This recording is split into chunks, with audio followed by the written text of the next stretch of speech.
Ladies and gentlemen, the founder and president of Comic Relief, Bob Zmuda.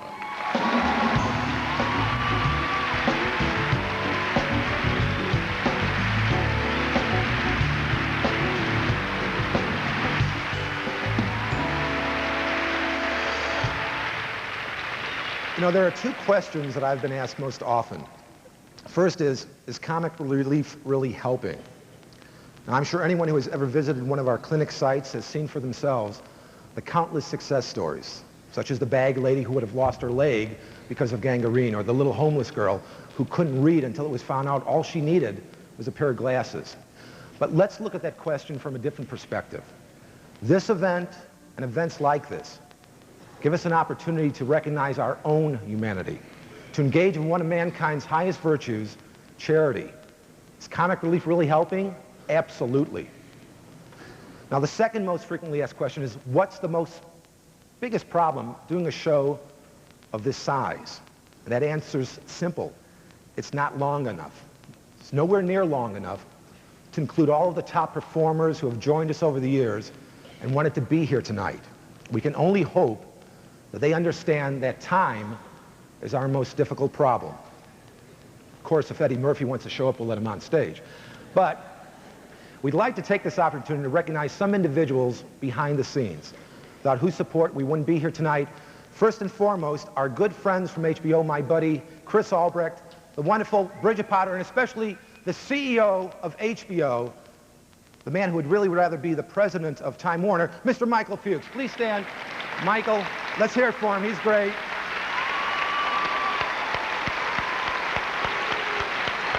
Great. Thank you. Pays the bills for us for 6 years now. It's really great. Also like to thank our pals over at Rhino Home Video, especially Richard Foos. Every year Rhino releases the home video, the CD, the album, so you could go into any store and get this anytime you want. And our good friends at Plaza Home Mortgage, who through the years, now get this, have contributed over $500,000. $500,000.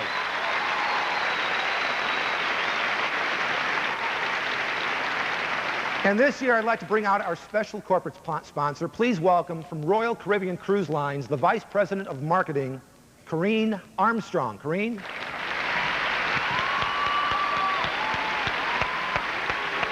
Hi, Bob. Good. As you know, the relationship between Comic Relief and Royal Caribbean started in 1991 when Whoopi christened our ship the Viking Serenade. Well, this year, the Royal Caribbean cruises, our staff, our passengers, our crew on board the 9 ships, and our 20,000 travel agents are really happy to present you with a check for $300,000. $300,000. Thank you. Thank you. A lot of money.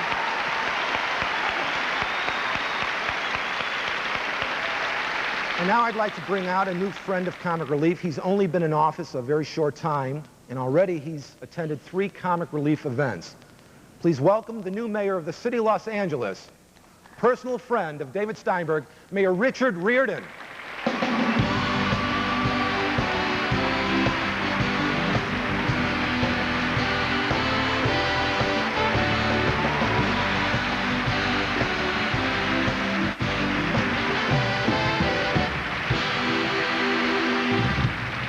Thank you very much, Bob. A funny thing happened on the way to City Hall yesterday. No, that'll get me in too much trouble. 2 council members walked into a bar. There's nothing funny about the city council.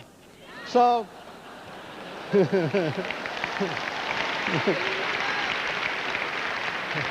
so this being Comic Relief, I thought I would start with a joke, but because people find politicians inherently funny anyway, I guess I don't have to. I'm very proud of LA. I'm particularly proud of the Crenshaw High Elite Choir.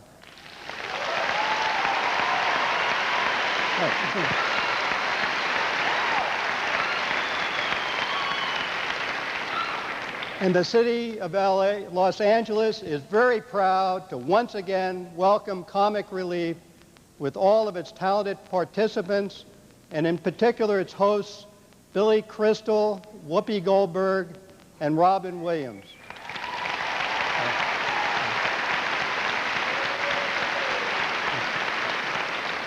I have watched many of the past comic relief shows and never dreamed that I'd share a microphone with such awesome talent.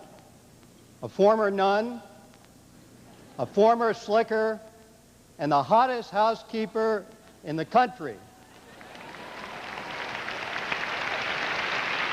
We'd like to commend them for their total and unselfish commitment to ending homelessness in America. HBO and comic relief have always been in the foreground of the fight against homelessness by supplying funds to healthcare centers, shelters, food banks, and other necessary services to individuals living on the edge of hopelessness. Homelessness can be a temporary condition, but only if we are willing to give them the tools to get off the streets and back into society. Yesterday, HUD Secretary Henry Cisneros announced that Los Angeles has been picked as the second of 6 cities to institute innovative programs to rehabilitate and educate the homeless. We know you share this goal, and we thank you in advance on behalf of Comic Relief for your continued support and spirit. So on behalf of Los Angeles, the home of greatness, let's join together and do something great for the homeless. Congratulations, and God bless all of you. Thank you, Mayor. 1 second.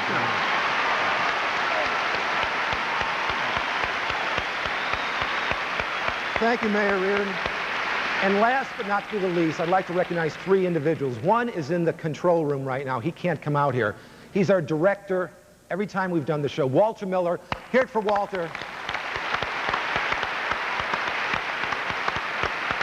And the next 2 people have been my co-executive producers from the get-go. I could not do this alone. They really do it. They didn't want to come out. They're pulling them right now. John Moffat and Pat Tork-Lee. Please, let's hear it for them. Thanks, Johnny. I love you. We could all go up this way. Okay, thank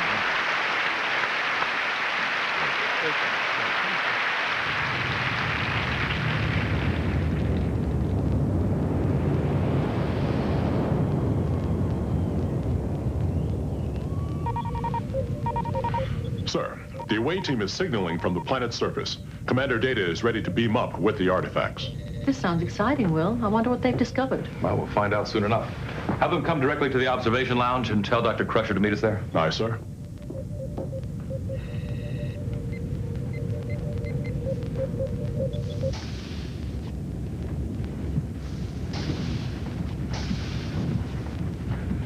So, what do we have here, Mr. Data? Ship's computer has identified these items as articles used by an organization on Earth known as Comic Relief. Their purpose was to raise funds to combat homelessness in the late 20th century. Among the items we found was a video cassette. We've downloaded it into the ship's computer. Do you know those people, David? Yes, these 3 humans were the hosts of Comic Relief. Billy Crystal, Robin Williams, and Whoopi Goldberg. Whoopi? What kind of a name is Whoopi? Is it just me, or does this Whoopi person bear a striking resemblance to Guinan? You don't think?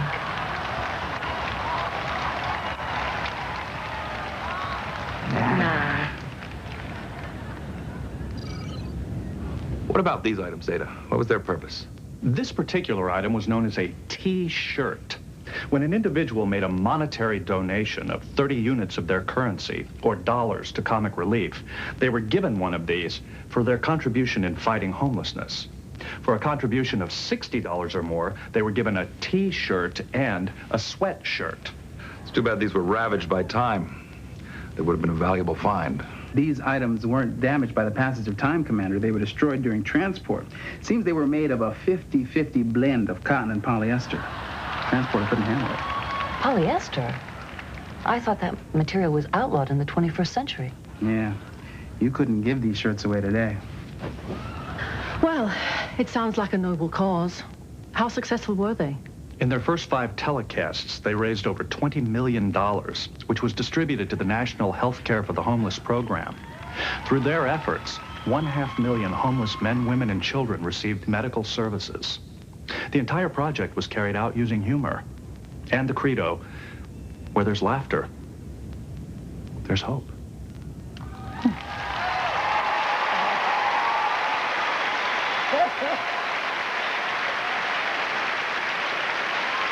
You know, you get all this fabulous help from everywhere. God bless the Star Trek people. I love them. And 2,000 years into the future, they're still ragging on my name. You think they remember me from when I was on the show, you know? If we need some aliens to help sell T-shirts, we don't have to boldly go farther than West Covina. However, again, many thanks to my loves, the cast and crew of Star Trek and their supporting fans attending creation entertainment conventions around the country.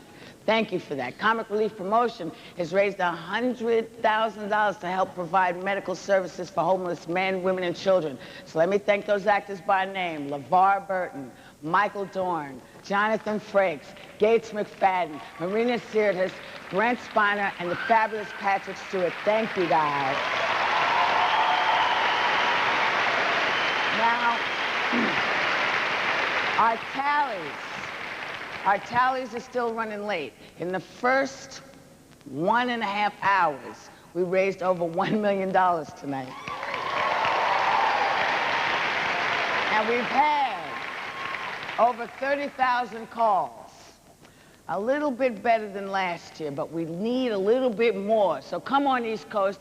If the town of West Cornwall can do it, so can you. So let's make those phone lights light up. Now then, it is my distinct delight to present my joy, Mr. Billy Crystal. Oh, stop. Thank you. Thanks very much. Thank you. Thanks. It's been great so far, hasn't it? I think this is one of the best shows that we've done. Everybody has been great. That's okay.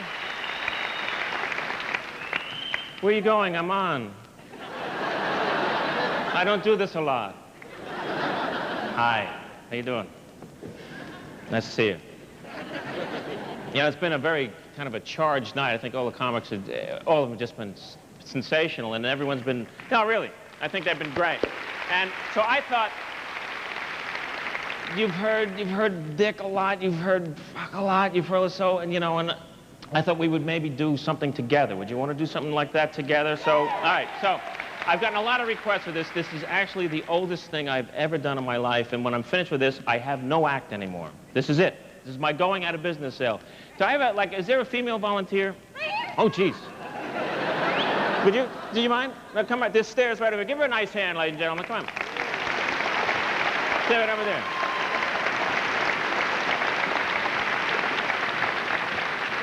There we go. How are you, Zorro? Nice to see you. Hi, nice to meet you. Nice to meet you. What's your name? Lori. Lori. Thank you. When you have your own, fan club with you, I think I'm a little in trouble. Come on over here. We're going to do something together, okay? Now, we have never met or anything like that, right? Okay. We're going to do a scene from every African movie ever done in the 1950s, okay? This is one of those movies that starred Rhonda Fleming and Susan Hayward, who were the same person, by the way. Victor Mature is a great white hunter. There's one of those old black and white corny movies, right? The big scene is this. She's asleep in a tent. The tarantula spider comes out, crawls on her body. He walks across the camp, knocks it off, they fall in love. That's the scene we're going to do. Okay. Okay? And it's real easy. Now, I found out, folks, in all of these movies, they use one tarantula. It's true. He's a legend in Hollywood. He's 90 years old now. He lives in Fort Lauderdale. I call him, Bernie, can you make it? I'll be there. I'll be there. I do my own stunts. Okay. But you're going to be the sound effects for this movie. Okay? When I, as Victor, start walking across the camp, I have this big bowl of potato chips right here. All right, so Laura, what I want you to do is when I take a step, you get both of your hands into the potato chips, and every time I take a step, you crunch them as loud as you can. I'm going to take a big step, do it a lot, little step, do it a little bit, okay? It'll sound like his heavy boots walking across the grass, okay? Great. And if you find the dick in here, it's not mine. All right? But you've heard that, so I'm not going to get into that, but if that happened to me, the case would be in small claims court. Okay, here we go. So, you get ready here, Laurie. Don't touch him yet, okay? All right, no, don't touch him yet. Okay. We're going to set the scene. It's late at night. In the jungle, we hear bird calls, right from your seat. I know the lights are on, so now you're in show business. Well, good. Ooh. Somebody is doing it. Where's that guy? Who's doing that one? You? Can you do a good bird? Let me see it. Let me hear it. Come up here. Come here. Good. Hurry up. Hey, don't use the steps. Don't use the steps. While he's coming, remember the phone number. Jump right up there. And bring the newspaper from under his seat. This guy is really good. Hey, how you doing? How are you? Hey, too tall for me. What's your name? Dana. That's right. And Dana, what do you do? I'm here on vacation right now. But what do you do? Student. Where do you stud? RCC, Rockland County. Rockland. Rockland. Right.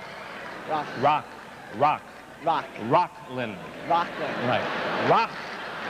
See, Rockland is a dessert. Rockland is a college. Rockland? Rockland, where is it? It's a suburb outside of Manhattan. Is this going to take long? No. Okay, so go right over here. What's your first name again? Dana. Right, this is Laurie, right? All right, Laurie, Dana, would you give me your call? Give me like 3 in a row.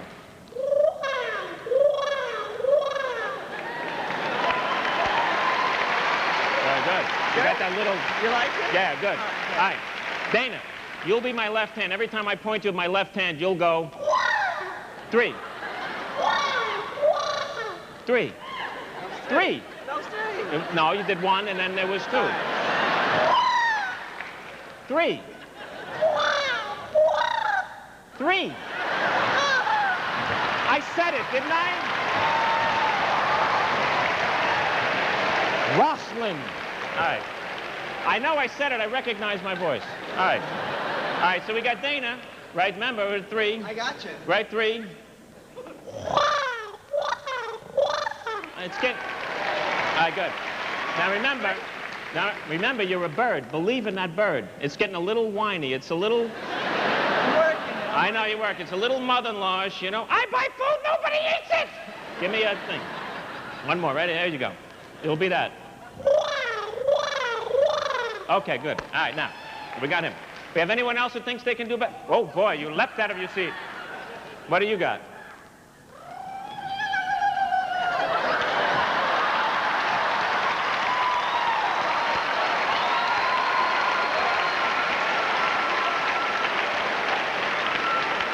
The number is flashing. Come here, you sick bastard. Get up here. Hey, how you doing? I'm all right. Oh, good. Where, do you go to Rockland, too? No. I didn't mean to get you. Rockland County for me. Where do you go? I'm actually an actor here in L.A. Oh, good. Sit down. Oh, really? Who represents you? Well, hopefully you after the show. Well... Hoping you can help me out. All right, keep your hands off me. But let me ask you this.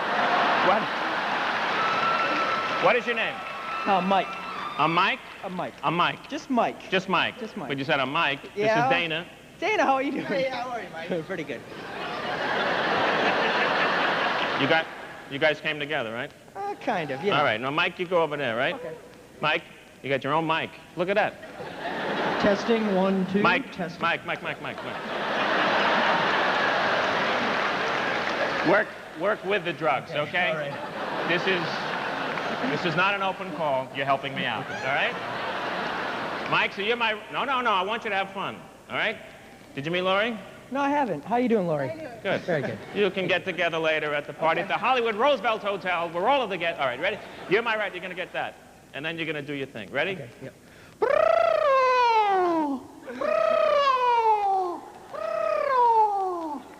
You see, you should always do what you auditioned with.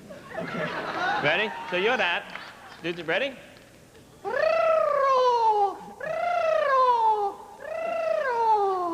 What kind of fucking birds do you have where you live? Where do you live? Did you have birds who do this? From New Hampshire, Billy. New Hampshire. Oh, there's a lot of savage birds in New Hampshire. And you're this, right?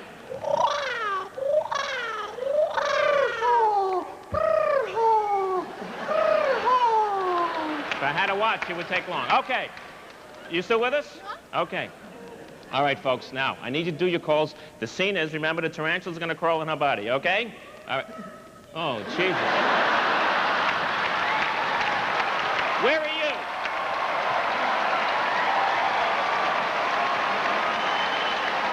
Come on, jump down.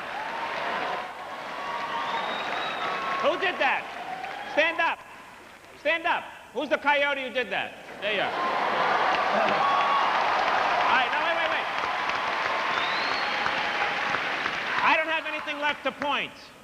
All right? I'll give you 2 hands and you'll do whatever you did, all right? What's your name? Mike? Mike, do it. This will be you. Ready, go. Do it.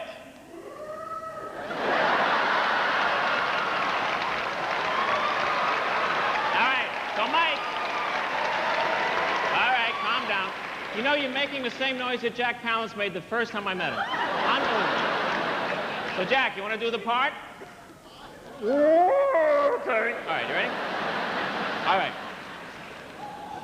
I'm sorry, we're cast. Call us again. Remember, loud when I do it, little when I do it. Okay.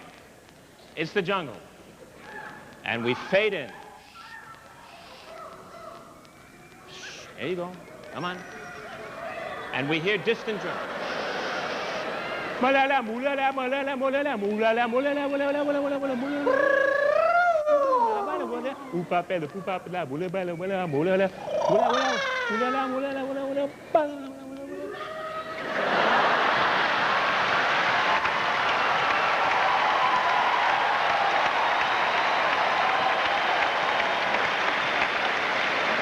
It doesn't get any better than this, folks.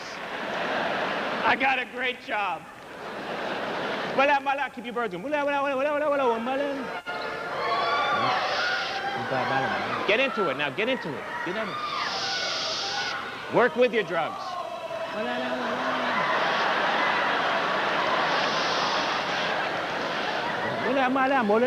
We cut to her tent. It gets dangerous. Here comes the spider. She's fast asleep. It's so quiet you can hear her red hair.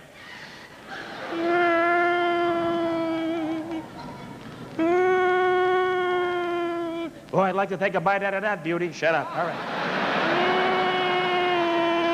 He's right there. We cut to Victor. He knows something's up. He gets his gun. And now he's ready to take his first step out of the tent onto dried African grass, Laurie. Keep watching me. He opens the tent.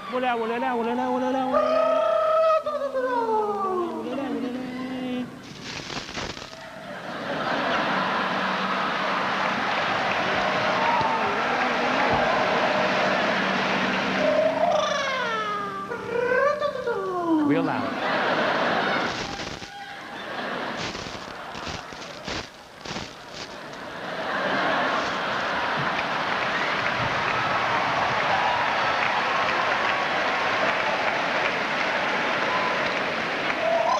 Did I point to you?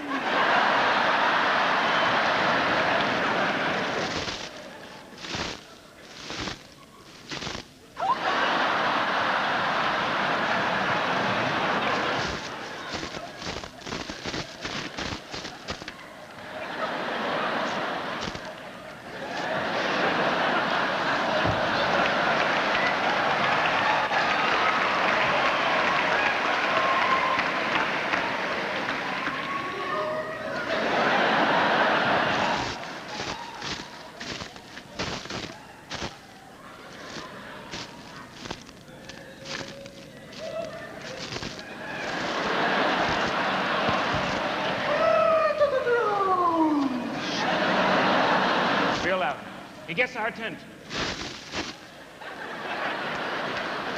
He opens up the tent, and there's the spider. He aims his gun.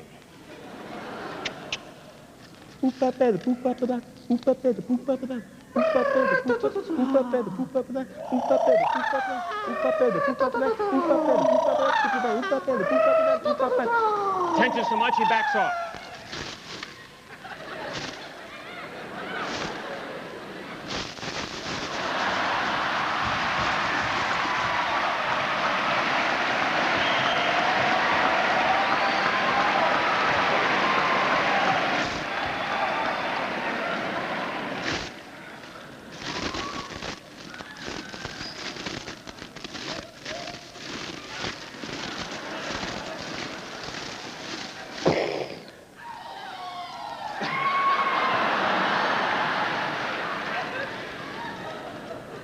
Are you all right? Yeah, I'm fine. She's dead. How about a great hand for these guys? Here, wait. Here, this for you. Hey, guys, look. Mike, comic relief t-shirt. Thank you very much. Come stay with me. You got a comic. Thank you very much. Dana, Mike, Laurie, come out here. Here you go. How about a great hand for all of you? Thank you very much. Thank you. Go away. Come back and come out. Thanks a lot. Thank you, sir. Why don't you step in? Please welcome Miss America, Kimberly Aiken.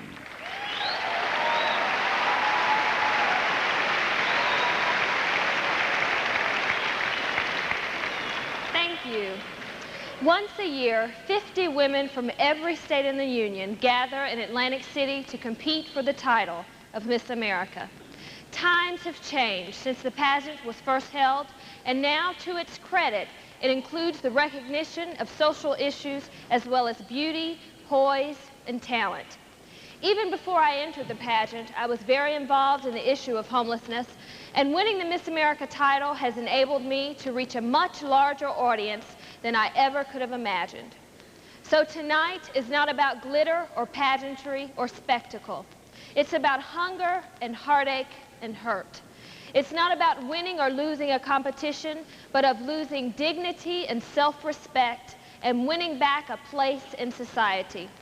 As if it weren't hard enough to be out on the streets and homeless, many of the women who make up this segment of society have an added burden. They are single mothers. If they are not helped, it is not only one life that is lost to the system, but other innocent souls who never have even gotten a chance. That's why I'm so concerned and dedicated to saving these women and all who suffer the indignity of homelessness. There's a hero if you look inside your heart. You don't have to be afraid of what you are. All across our country, the number of homeless women continues to grow. Shelters are often filled to capacity, and so many women end up here on the streets, where they must survive as best they can. They are women like Annabelle. For years, she took care of her ailing father. When he passed away, Annabelle and her children were left with no home, no money, and a drawer full of unpaid bills. Or they are women like Julie. She was a housewife and mother of 4 when her husband abandoned her. More often than not, they are women like Stephanie. She's on the streets because of an abusive relationship. Nearly 50% of all homeless women and children are fleeing domestic violence. Stephanie is lucky. Today, she found space for herself and her son in this shelter. When we first found ourselves in a shelter, it was real scary because we didn't know anybody. But it's better than being on the streets. You know you've hit rock bottom once you get here. Because when you're homeless, a lot of people look at you funny, you know, you're homeless. You live in a shelter. Being a single parent out there and being a female, you know, it was like just fear. All the time it was fear, and not knowing where your next meal is coming from, and you have children that cry for a meal, you know, just, I don't know, it just, you know, it took a lot out of me.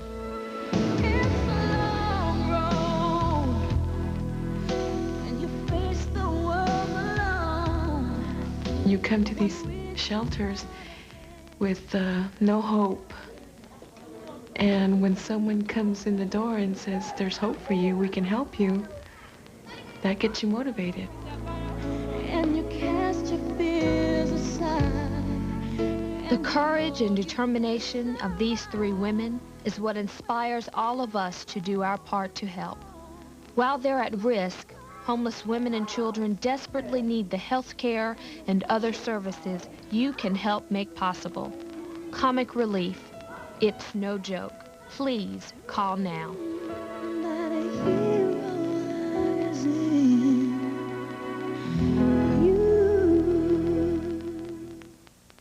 My little baby brother has a little soft spot on his head. You must be very careful. when you touch it. So I took a ballpoint pen and made an X so I wouldn't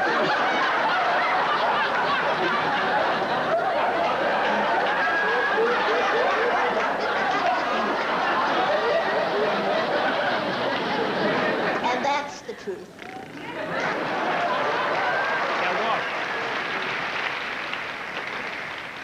I love when people walk across the front like Quasimodo. Like there's a whole family of Quasimodos. Like,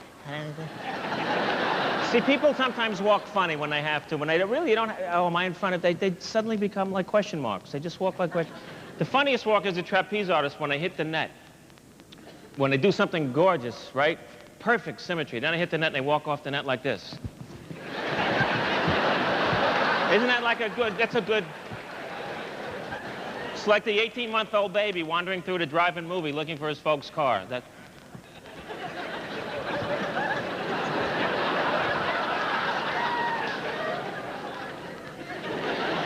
Anyway, it's fun. In the time that has elapsed since the... See, now it looks like an intro again. Since the last Comic Relief, our next performer covered both political conventions, the Emmy Awards, and the inauguration of President and Mr. Clinton. Ladies and gentlemen... You didn't like that? Yeah? When I did that, did you do calls? Did you do bird calls? Why not?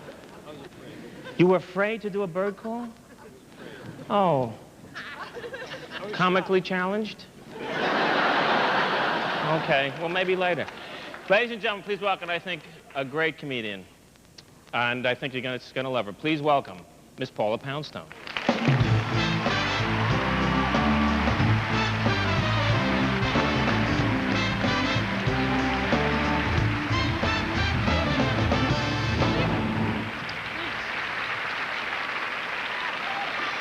We'll be here. How you doing? Good, good. This is a fun night to be in Los Angeles, isn't it? You know what I did the other night? I went to see Beauty and the Beast on ice at the LA Sports Arena with my friends Rafi and Aaron, and the skating actually was a great show. I went because I had kid friends, but it was a great show. The skating was amazing. There's a scene towards the end where a character stabs the Beast, and with ice skating nowadays, for a minute I was like, oh, was that supposed to happen?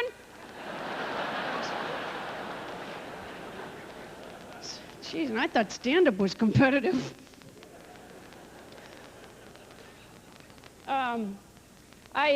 Since our last Comic Relief, I got a foster son, and the cutest little baby you ever seen in your entire life, and thank you very much, he's adorable. You know what is interesting to me about a lot of people that are friends of mine were surprised that I would get a baby, and what surprises me is every time I'm changing them and I think, you know, I'm still liking this. I still really enjoy it. It kind of amazes me because you don't know how you're going to be as a parent until you take the leap, and you know, I always knew that I would be responsible and that I would do what I needed to do, but there is that little voice of doubt in the back of my head that said, you know, the saxophone was in the closet after a month.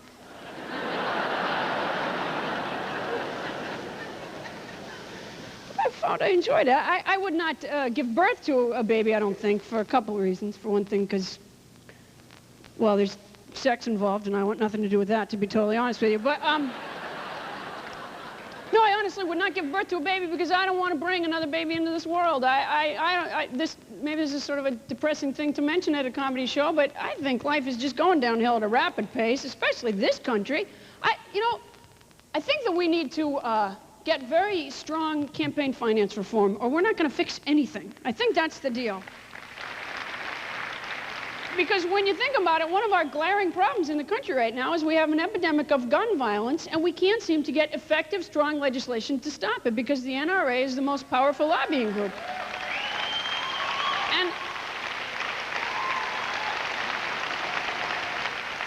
they keep using that lame-o argument, oh, the Second Amendment, the Second Amendment. Well, first of all, the Second Amendment is the right to bear arms in order so we could have a ready militia. It's not for, like, traffic incidents. It doesn't mean that just any bonehead should be carrying a gun. It never did mean that. But even if you argue, oh, no, it did, how about maybe that the guys who wrote the Constitution, you guys, they didn't know about assault weapons. They were thinking of the kind of guns where you go... that kind. Maybe, no, some people would argue, no, they were visionaries, they knew what the future would be like. Well, perhaps they did know about assault weapons, but how about they were wrong there? I don't know why we keep revering those forefathers. They were not right about everything. They had slaves. They weren't right about everything. They wrote the Constitution during a sweaty hot summer in Philadelphia. They still wore layers upon layers of clothing. They're sweating to death. They got powdered wigs on their heads. They were not right about everything. It's just a theory. Just a theory. These are recycling bins, by the way. Has anybody recycled yet? That's good. Something, anyways. Remember when you were considered an environmentalist if you just didn't throw junk out the car window? I sure do miss that happier, simpler time. I'm liking raising a son. I worry a little bit. I don't want him to pick up on, like, my bad habits, for example. I mean, I know genetically he'll never do anything that I do, but my bad habits. For example, I have a disease about talking. I cannot shut up for the life of me. I just talk and talk and talk, and I can't be stopped. In fact, I'm really glad you guys are here and everything, but to be totally honest with you, even if you weren't, I would just be doing this. The problem is that it's not that I don't want to listen to people. I very much want to listen to people. I just can't hear them over my talking. And the whole time I'm talking, I'm thinking in my head, shut up, shut up, shut up. I just can't do it. And everything anybody says reminds me of a thing that I had, and I'm off and running telling them about. Martin Luther King could come down to the earth today, come to my home, he'd say, I had a dream. I'd say, I had a dream, except for my dream. It's just a little joke. Well, I think it's just about time to go. Wait a minute, guys, just back with some snacks. Is there a place you guys can buy snacks? I had no idea. Where at? How are you keeping it looking full all night? Are you using a tag team system? So, like, this guy's gonna come in and just tap somebody, go get popcorn. Ma'am, go now, get the corn. This guy makes sure that people get up. Ma'am, it's your turn to get corn. Could you get out of here? All right, you guys, I gotta go. You've been a terrific crowd. I thank you very, very much. Enjoy the rest of the show. Thank you.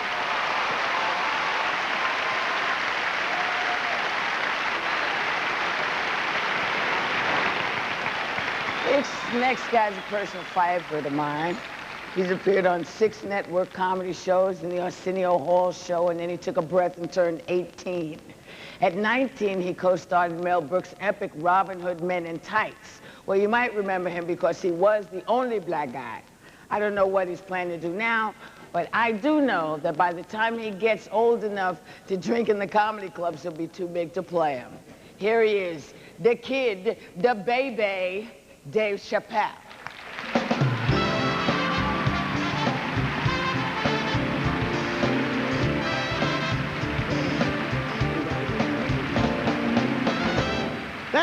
Thank you. It is a pleasure to be here tonight, ladies and gentlemen.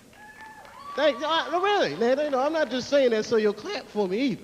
I just got back from England. I had a hard time fitting in, so I tried to make myself feel comfortable, hang out in the black community, But both of those brothers were having a hard time fitting in, too. All 3 of us were roughing it together. If you ever been to England, if you go through airport security, they're real tense. Everyone was real nervous because of terrorist attacks. Everybody except for me. You know why I wasn't scared? Because terrorists have never taken black hostages. And do you know why they have never taken black hostages? Because we are bad bargaining chips. They would call up the White House. Hello? We have got 5 black people, and we will kill them to... Hello? Hello? I was so uncomfortable over there. The first night I was there, I did a show right in the front row where y'all was sitting. There was a white couple from South Africa. I didn't know they were from South Africa at first, but they kept giving me that look. You know that look they give you, just, I can't believe he's free. You know, just mad. And I get embarrassed to say it, but for like a week after that, I was actually nervous in front of white audiences. Now, I don't want you guys to think I'm a racist, because there's a lot of white people here tonight. I'm a racially paranoid person. There is a very big difference. I do not hate white people in the slightest. But I wouldn't eat chicken in front of you guys either. And that's not your fault, I'm just paranoid. I always think you're saying stuff. You know, like I'll be eating chicken, hop.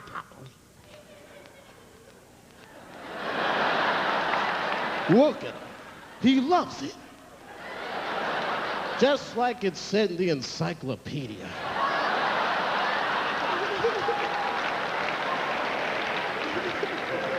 They were actually talking about that on a talk show the other day, about racism, and this lady stood up. She said, I wish that racism were out in the open. That way, I would know where I stood. That is the dumbest fucking idea I've ever heard in my life.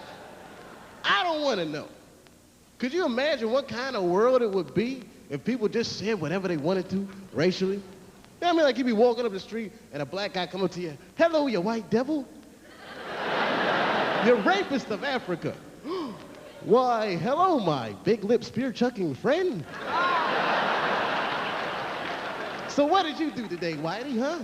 Oppress a new land and make the people there Christians? Oh, and what did you do? Burn your big black lips on a crack pipe because you missed your job interview? Touche, Whitey. Excuse me 1 second, I'm getting kind of thirsty. I think I'll go to the Korean store and get something to drink. Hello, you slanted-eyed, ruining the economy in our neighborhood by opening stores and taking the money out the community. Chink! Why, hello, you browse around but never buy anything, suspicious-looking nigga.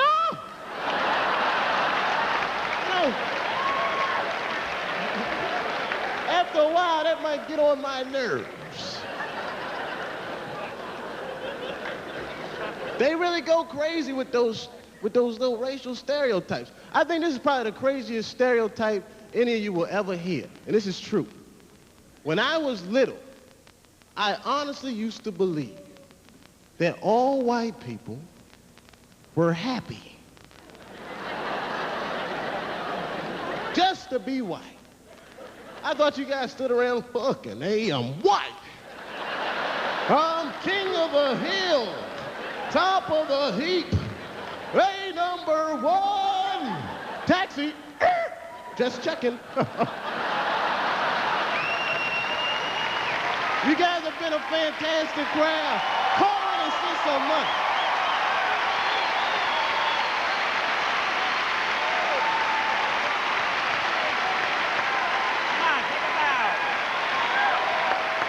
Great.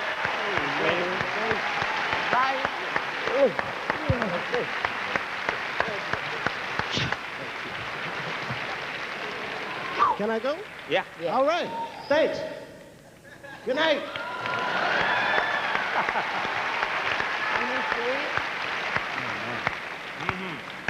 Good one. Yeah, I thought so. Yeah.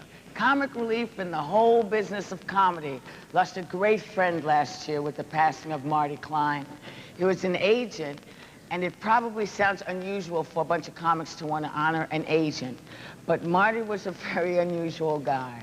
He was very instrumental in organizing comic relief, and he got a lot of very funny talent off the ground. One of the funniest was his close friend and his client, the multi-talented actor and writer, Steve Martin. Hi. Marty Klein, who passed away this year, was my agent for over 20 years. He started with me when I was a nobody, and if he had lived, I'm sure he would have been with me till I was a nobody again. And we really miss him. He was one of the founding members on the board here of Comic Relief, and he made sure it got going through all the years. And one of the greatest things about him is he loved comedy and he loved comedians. He was always searching out fresh talent. He loved humor. He was a stand-up comedian himself in the early days. And when I would go do a show, I could always see Marty off in a corner thinking of some better joke or a new joke, and they were funny, and a lot of them ended up on the shows I did. What you're going to see is just some footage gathered from different stories that have been done on Marty through the years, and they remind me of some of the good times we had together. We really miss you, Marty. Oh, that was good, John. How are you? So it takes some time. I really never wanted to do anything else but be in the entertainment business. I enjoy the action. For a long time, instead of Marty Klein, I called him My Decline. Because I was working along those lines. It was actually My Decline before it was Marty Klein. And then I was in My Decline, went with Marty Klein, and now I consider him sort of my staying in one place rather than, or Marty staying in one place. Guy came up to me on the street the other day. He said, "Steve, how's it going? Long time no see. You been working? What are you doing? What's going on?" I said, "Marty, it's me." When I first started in the agency business, you're seeing the glory right now. I started in the agency business at $82 a week, driving up and down the coast of California, selling lounge acts at Holiday Inns and small little nightclubs. All the deals don't have to be $3 million. I still get a kick out of putting somebody on The Tonight Show for $400. That's where the real excitement is. That's where it's at. New talent. You know, to take the new talent and build them, and then get some more new talent and build it, and more and build it. I was with Steve for 10 years before he exploded. We have to believe in them as much as they believe in themselves, and many times we believe in them more than they believe in themselves. But the main thing is that they're ready when their time comes, and the years that they put in sets the foundation so they can deliver when their time comes. But we have to make that time happen for them.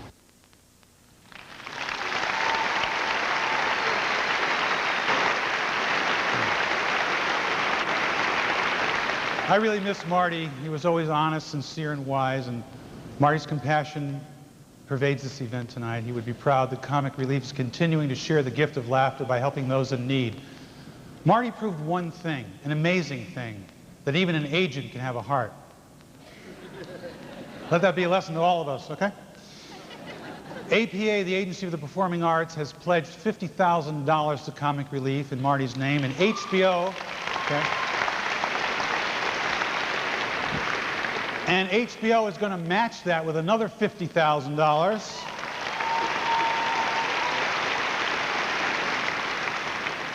See, even corporations can have a heart. How about you at home? This is not just a one-time-a-year event. This is all year round. Thanks for your help and thanks for coming tonight. Thank you. Ladies and gentlemen, Marissa Tomei.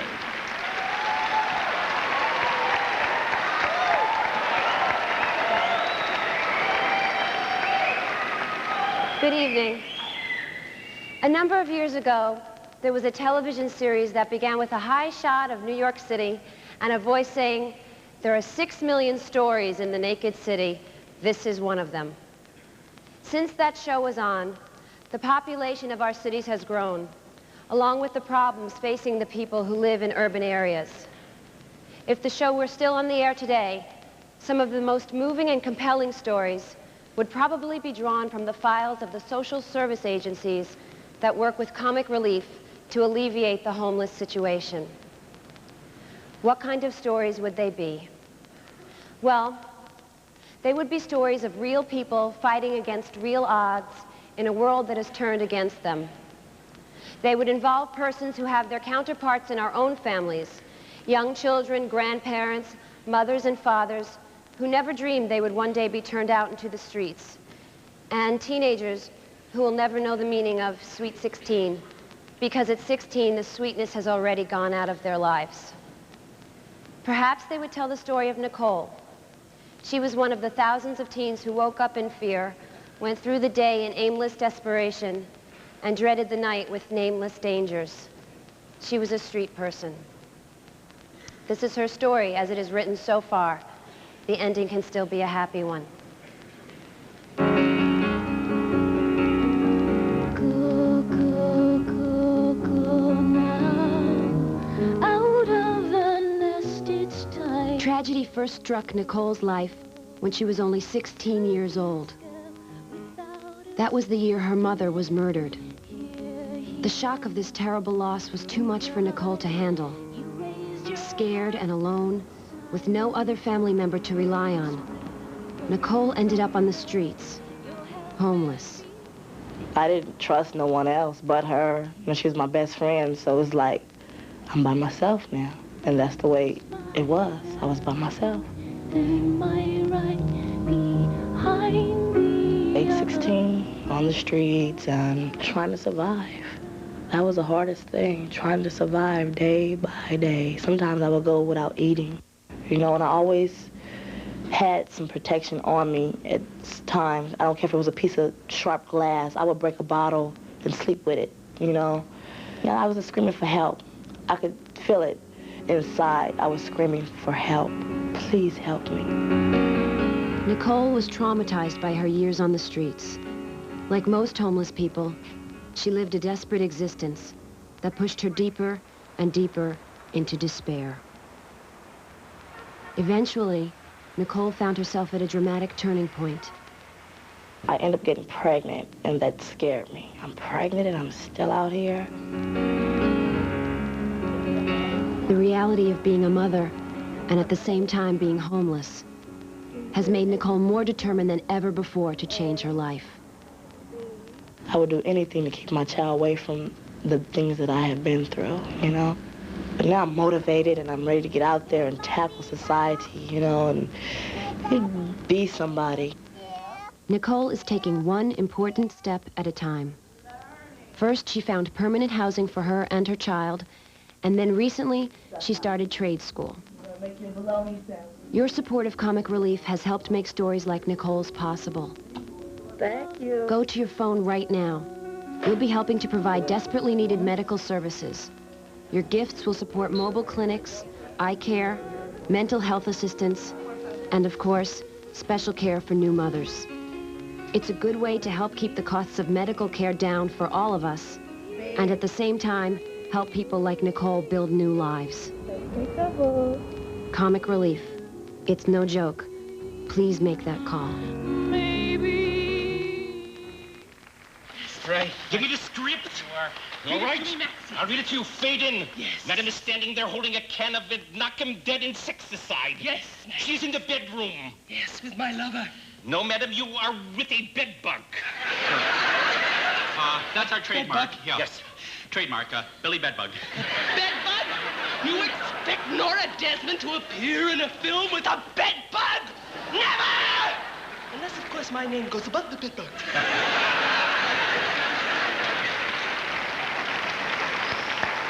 Glenn Close, ladies and gentlemen, Glenn Close. That's a live feed from the Schubert. That was Glenn Close as we speak.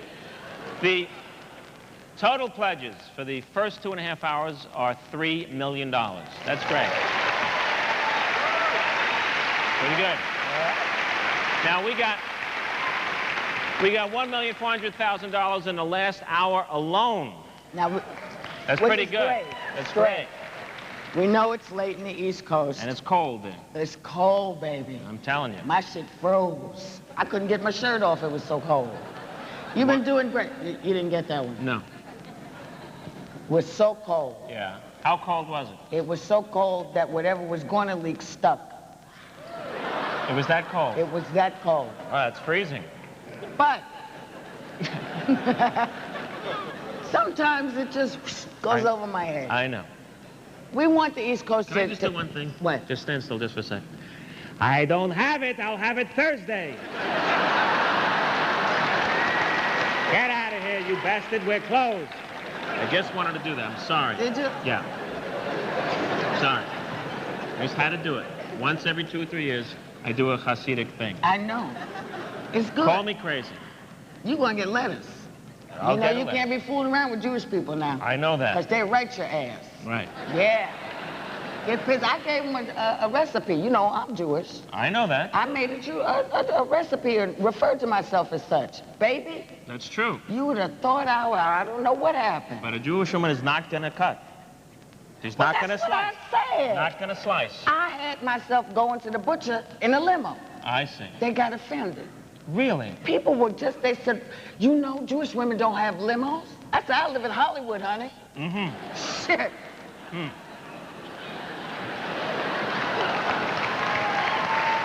I'm Okay. gonna hear about this too, aren't I? No, you're not going to hear about anything. Ah, fuck it. All right. Listen. East Coast, wake up. We know it's late back there. Absolutely. But we want you to give the West Coast something to shoot at. Yeah. Pick up those phones, Pick 'em up. baby. So, former nun. Yeah. Yes, Slicker? Yes. We ride again, June 10th. Please watch. Oh. Before we... Wait a minute. Your movie comes out when? June 10th. We can't plug City Slickers 2. I'm not saying that we're plugging. I just want to know for me. Yes, June 10th. I'm so excited. Is Jack in it? Jack is in it. Jack is back. Yes. But we can't plug a movie. I don't want to plug a movie. No, but I'm June curious. 10th. I don't you feel good about resurrected, it. I wonder, but he was dead. He was dead, but there's ways of coming back. But I don't want to plug the movie. No, don't plug June the movie. 10th. Did you I see don't- mine? Huh? Of course I saw your movie. I see everything you do. You saw Sister Act 2? Sister Act 2? Yeah. You know, I thought you were Eartha Kitt. Of course I saw your movie. Did you see my movie, Billy? Eartha Kitt. Don't play with me, baby. I wouldn't do that, Eartha. June 10th, but I wouldn't plug it. Listen, before we turn the stage over to the hottest housekeeper in the business. And it ain't me. Yeah. Let's Go ahead. boy, it's getting blurry for me too. Let's remind everyone that in spite of the rush, there still are these goddamn T-shirts available for a donation of $30 goddamn dollars. Look, it moves with you. It breathes with you. It's too goddamn hot. So Please buy don't this. push.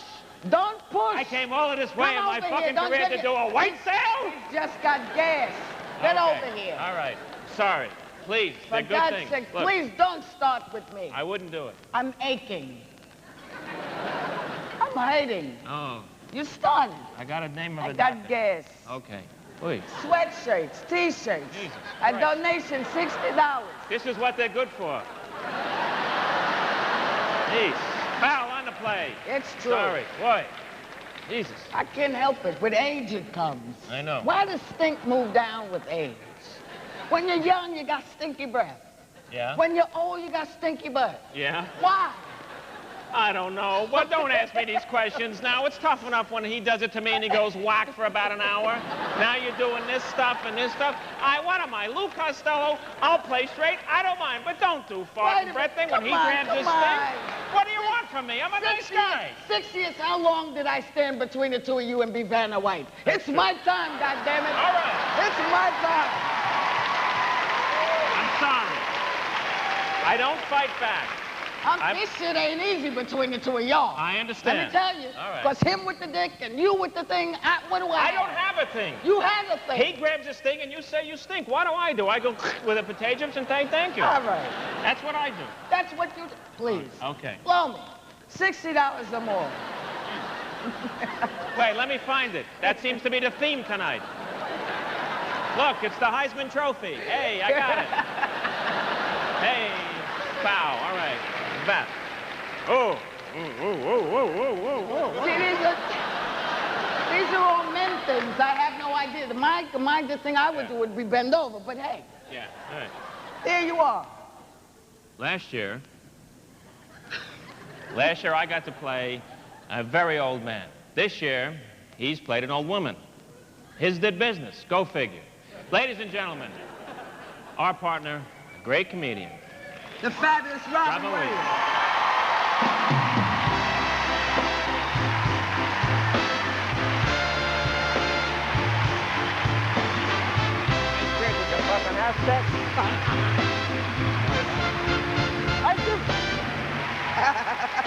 Thank you very much.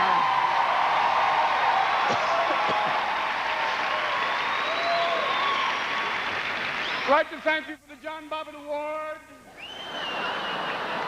Thank you very much. It's such a meaningful thing. Yes, Mrs. Doubtfire did well, and yes, I am going to play Lorena Bobbitt. That should be interesting. Drop it, some dick. Here we go. Mrs. Hellfire. How did this happen? I just want to know, I know you've heard a lot about it tonight, but for me, I'm kind of curious how you lose your dick and not notice. When do you suddenly wake up a Ken doll? What is it? All of a sudden he wakes up, he goes to the can and goes, whoa! I'm a lawn boy!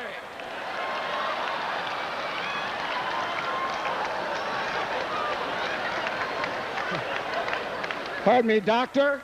Excuse me, doctor, I have a little blood in my urine.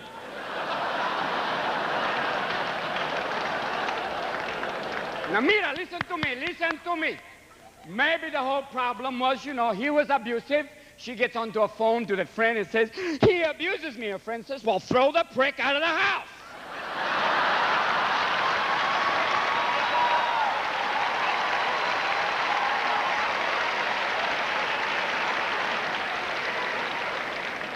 He must have made, this guy is so fucked up, he's lying in bed going, oh, nice, wow. We're gonna play Lizzie Borden? Swat, boom, go! And here's the thing, what did she do? She's driving down, she put it on the dashboard, and it's just like...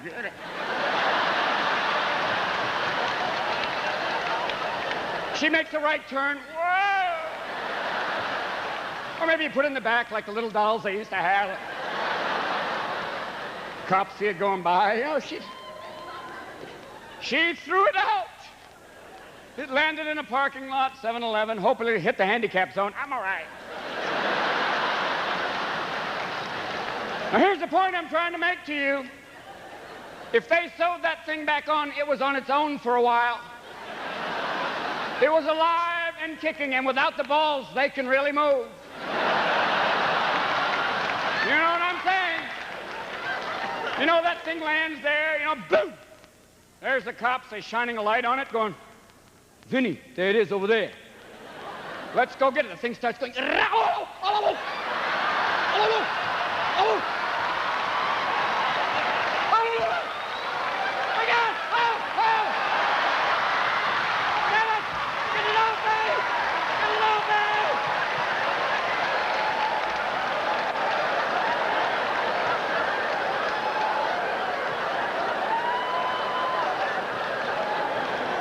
Maybe. Or maybe it wasn't like Alien. Maybe it's just, you know, for the first time, it's free. It's on his own. He's got no luggage. He's just going to go somewhere. He's just hanging out there on the freeway. Trucks are going by. He's got no hands, so every time a truck goes by, it's like, hey.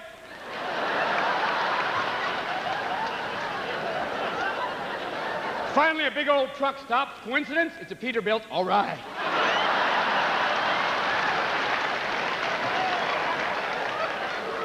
Truck driver goes, well, aren't you the funniest little prick I've ever seen? Why don't you just hop in here, mushroom?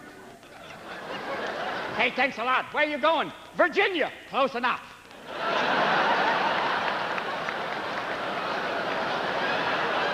Thank you. But now, given the fact these are some of the possibilities, here's another one that I throw out to you that could have been even more frightening. Sometimes there's toxic waste dumps around the world. Some of them out there on the East Coast. There's some very strange ones. She throws it out the window. It lands in some bubbling ooze. Slowly but surely, blah, it starts to grow. But way the fuck beyond 6 inches. All of a sudden, it's attack of the 50-foot dick.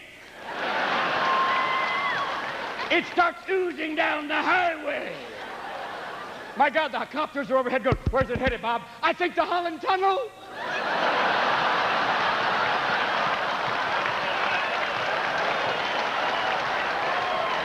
The thing's just going in and out of the Holland Tunnel. Boom! It's trying to fuck New York! Oh! Oh! Oh! Next thing you know, giant sperm, blah! Yeah. They're coming through the Holland Tunnel through your windshield. No, too late. All of a sudden, these giant sperm are wandering down the east side. There are these ladies in these big fur coats, you know, huge fur coats, little tiny head sticking out of a fur coat, and all of a sudden the sperm are going, Mama? They start fucking the fur coats. Think about that. I know we're going really far, but hey, with this shirt, why not?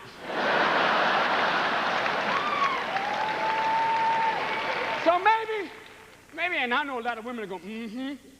She threw out the wrong prick. She should have put the other one with the head and the hands. Put that in the trunk, throw that motherfucker out. Keep the dick, put that in the icebox. That's what you have fun with. Get rid of the life support system. That's what I say. Every time you need the dick, just pop it in. It starts to soften. Put it back in the icebox.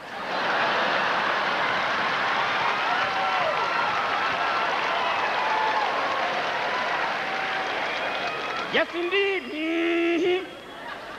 Yeah, right there. Wow, it's new, poppin' fresh. Poppin' flesh bun.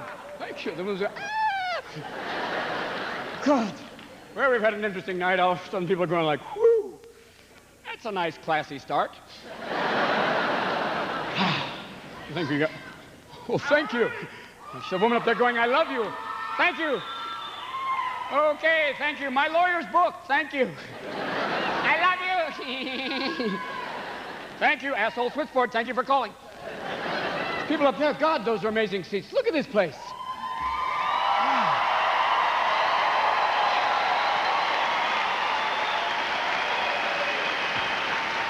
The lovely chandelier from the Imelda Marcos earring collection. So like, whoa. I know we've had a few earthquakes recently, and they are...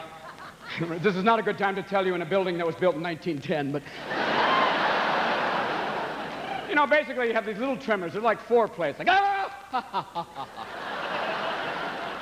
I was serious. There was one the other day. It was like, I guess, a 3.4. We get kind of blasé now. A 3.4. Oh, 3.5. I was in an 8.9. Yeah, right. Yep, get out of here. No. Basically, I was on the can, you know. There I was in mid-loaf. And not meatloaf. No, that's a whole other thing. But, and all of a sudden the walls start shaking and going, I can't get to a doorway.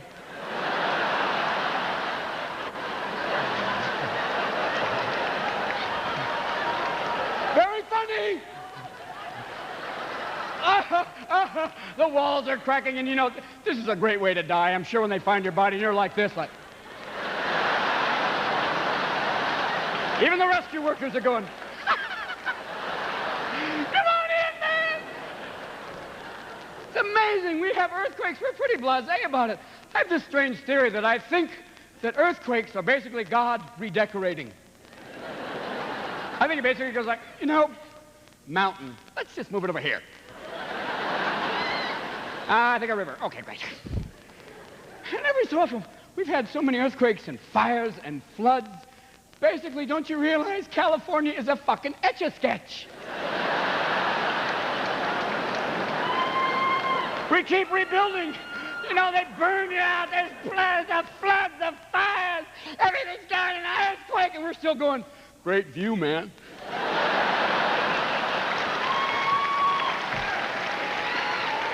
The only thing you're missing is frogs. This is biblical shit. Right now, we should all be following Charlton Heston to the valley.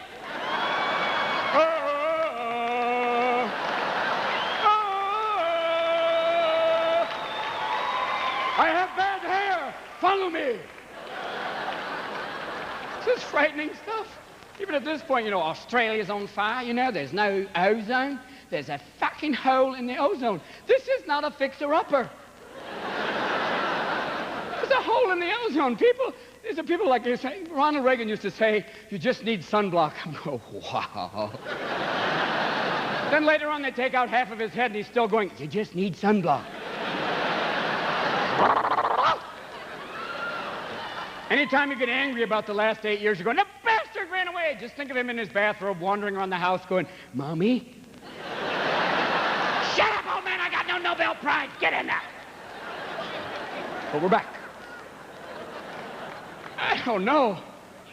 Oh, thank you. Just finish off this water here. Mrs. Doubtfire, what? I'm very sorry. You have to use your lips and your tongue. Mrs. Doubtfire. It's not clean. This is now becoming comics of a lesser god. I hear you. That's all right. Mrs. Doubtfire clean? It's all right. What? Thank you very much. Thank you.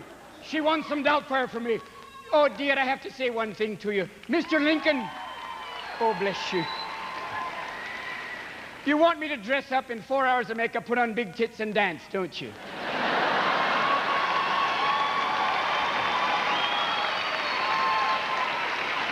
That's a long way to go, dear, really. It's like the crying game, the home game, really.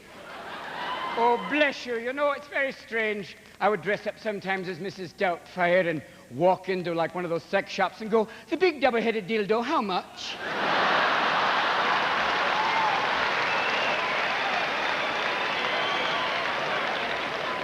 Yes, the big dick, the one that could break sidewalk. The one with the attachments that makes julienne fries. Oh, yes, and the nipple clips and throw in, well, a shovel. What the hell? Yeah, you know, thank you. This is an interesting thing, but...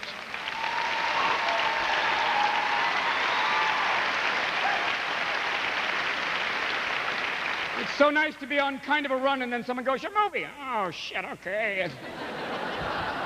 I don't know, it's interesting. It was very strange. My son saw me dressed up as Mrs. Doubtfire, and he's 2, and for a brief moment he went, Dad's got tits. And then I was, you know, standing peeing one day, and he went, he's got tits and a dick, wow. What a world. He is 2 years old. He is 2 years old. I don't know what it is, but, you know, the strange and wonderful, oops, sorry.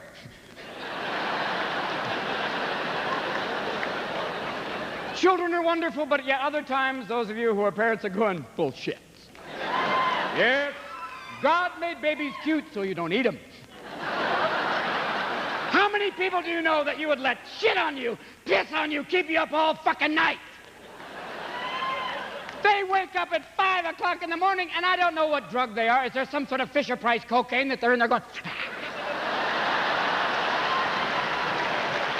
I don't know. I'm not very good in the morning, as you can see. I'm like... You could cut my dick off. I'm going, good luck. I'm out of it. He's smacking me on the head going, Daddy, Daddy, Daddy, Daddy. A little tiny evangelist, Daddy, Daddy, Daddy. With a butane lighter, Daddy, Daddy, Daddy. Oh, please, oh, yeah, Daddy loves you. And I'm like slow, you know. Well, you just have to get, you're pissing, and he's like pulling on you, Daddy, Daddy. No, no. No, no, no. And then I try and be the good parent, you know, which is go downstairs and put on a videotape. Okay.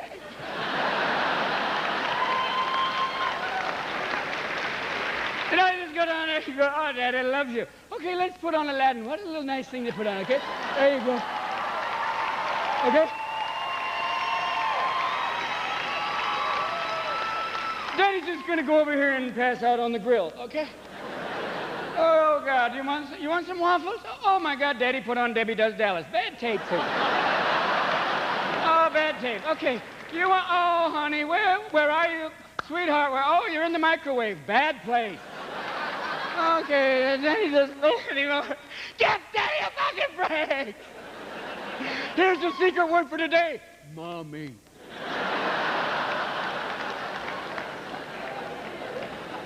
Well, there's no water left. My God, you realize you here in Los Angeles, you have there's this big dispute now over the water coming from Arizona. And I'm sure that it's pure water. There's a lot of guys going, just going to California? Yes, sir.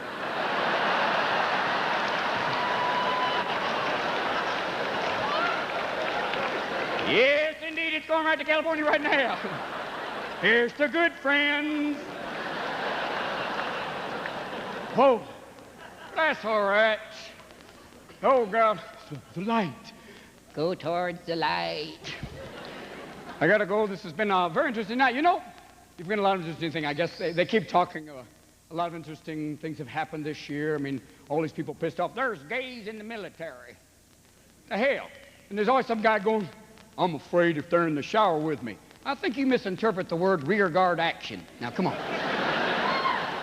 And there's also another thing. The Pope came out recently and said, it is all right to discriminate against homosexuals. And you're going, okay, all right, 1 second, excuse me. But you're dressed like Liberace.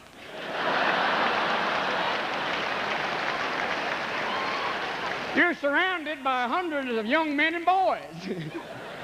Isn't that a bit like Ray Charles as an art critic?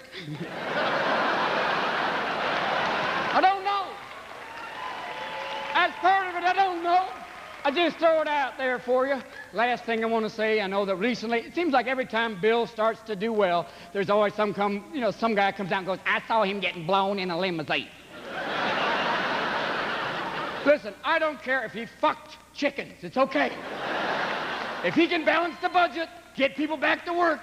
Amen, brother. Good night.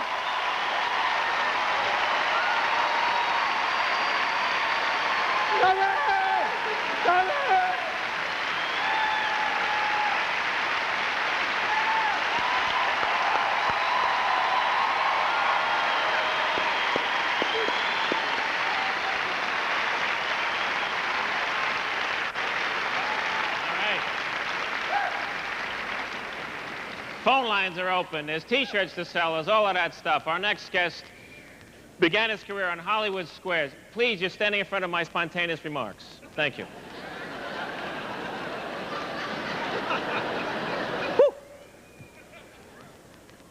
Next guest started on Hollywood squares, where he spent several years on top of Joan Rivers and under Richard Simmons. Right, talk about paying your dues. And he is glad to be here tonight. He used to be our announcer. And actually, this past year, we did a film together. He was very funny, Mr. Saturday Night. He's the guy I said, what's with your f***ing hair, to? Ladies and gentlemen, one of the stars of the hit series Dave's World, Shadoe Stevens.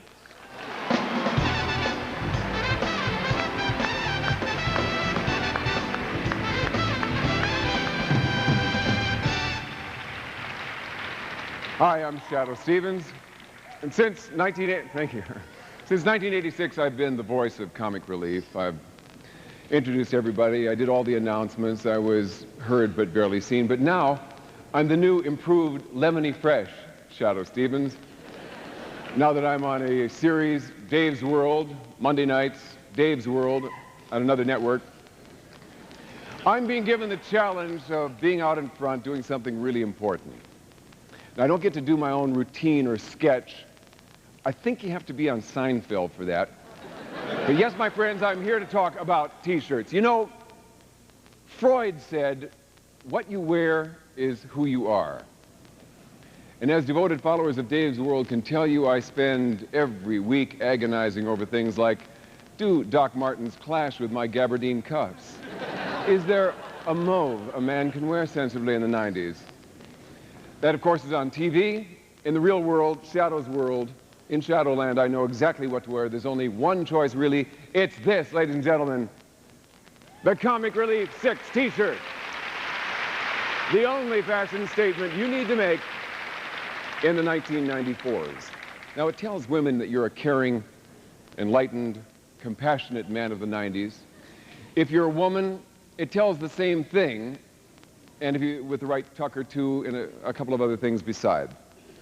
$30 gets you the T-shirt, and $60 gets you the T-shirt and the sweatshirt. Thank you, the sweatshirt. Handy on cold nights, and if flaunting your sexual charisma is what you're after, this is the T-shirt for you. For flagrant flaunting, get to Call Now. Thank you.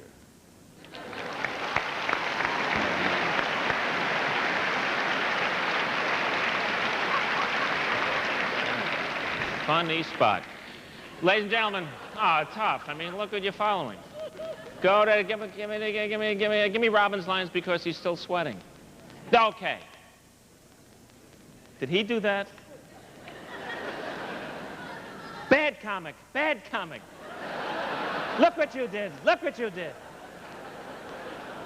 Poor dogs, boy. What we do to dogs. Remember dogs like on the Ed Sullivan Show, that walk? There's another walk. Boy, I hated that, because I think dogs like to drive little cars and go out on dates and go up ladders, don't you? With little bow ties, and it's this walk. Poor little dogs on the Sullivan Show. Anyway, our lines are open, will remain open all night. The number is on the screen right now. Hasn't changed all night, so please pick up the phone and call us. Have your credit card handy. It'll make things go a lot faster, and we can handle some more calls. And we'll help you get into a movie at, 3rd Street Promenade. Now, you've seen our next comedian on Evening at the Improv and on In Living Color. So please welcome the only person on the show who can say with pride, I open for Jose Jose. Do you know Jose Jose? Do you know the way to Jose Jose? This guy knows both of them, Mr. Carlos Mencia.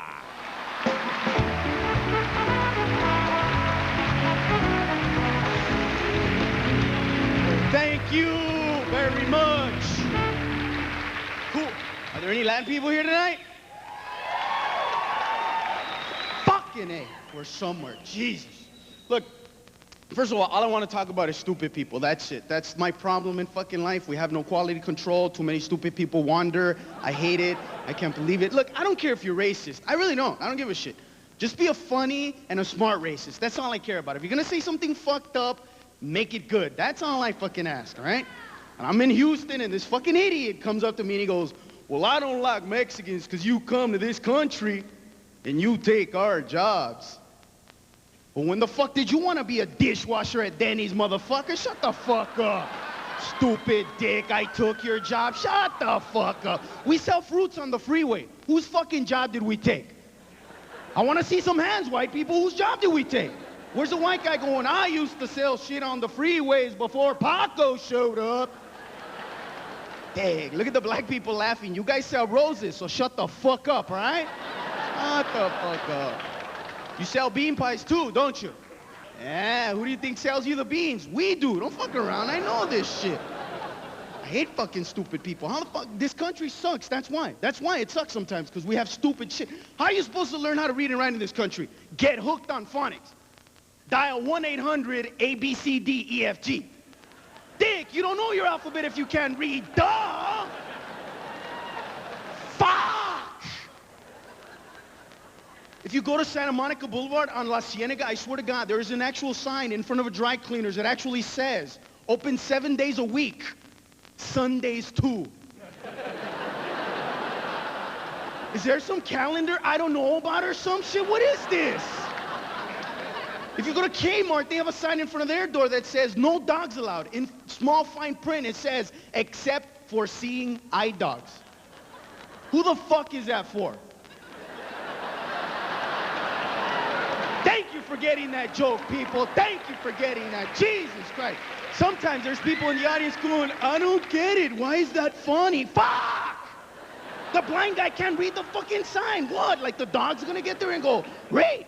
Roll rogs around. We can't go in. And how did you learn how to read and write? Run 800, ABC3, That's all I do. All I do is sit home, watch newscasters fuck up and go, fuck. That's all I do. I'm watching the news a few years back. A flight attendant is sucked out of an airplane at mid-flight at 35,000 feet. This is what they actually said on CNN. Flight attendant sucked out of a plane mid-flight, 737 Hawaiian airliner at 35,000 feet. When the fuselage came apart, she's presumed dead. Fuck! Was she wearing Kotex with wings or some shit? Fuck! How? Fuck!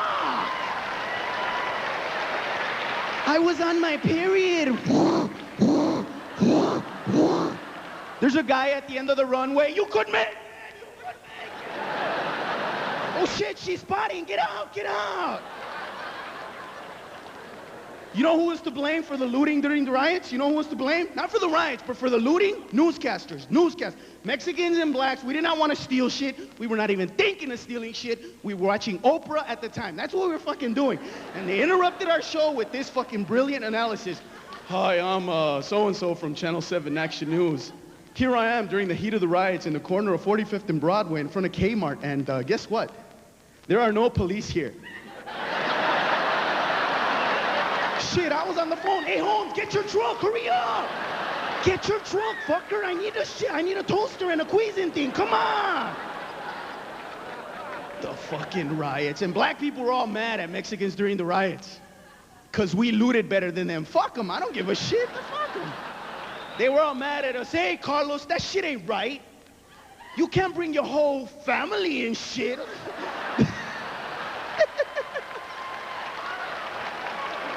They were mad because we brought more people. Use the phone next time. Fuck all y'all. Look, hey, don't get me wrong. Reginald anything. Hey, I don't like the fact that they beat his ass. I don't condone it. I don't like it. Trust me on this. But white people, let me give you just a little bit of advice that's free. If you're in a big-ass Mack truck with 18 wheels, a trailer, and some cargo, and some people, whatever fucking color they are, in front of you with bricks, don't have a fucking conversation with them, all right? Run the fuckers over, period. Fuck it, I don't give a shit. Run them over. Fuck them. If that would have been me in that truck, that's what you would have heard. Me running them over. Fuck them. I'd have ran over black people, white people, Mexicans, animals on the endangered species list. Fuck them. I don't give a shit. If my mom would have been there, I'd have been like, Ma, you better fucking run. Run. They have bricks. Make it to Figueroa. Run. They had bricks. What did he fucking think? They were gonna build him a house on Normandy or some shit? Look, I'm not being a dick, just white people. Look, I swear I'm just being nice to you. If by any chance your house get caught on fire and you happen to get out, get on your knee and say, thank you, God, for getting me out. Don't go back in the hot-ass fire for a fucking cat. I'll buy you a new fucking cat. I'll get you a fuck the cat. If that would have been my cat, he would have, Carlos, save me. Fuck you, it's hot. You have 9 lives. I have 1. Get the fuck out.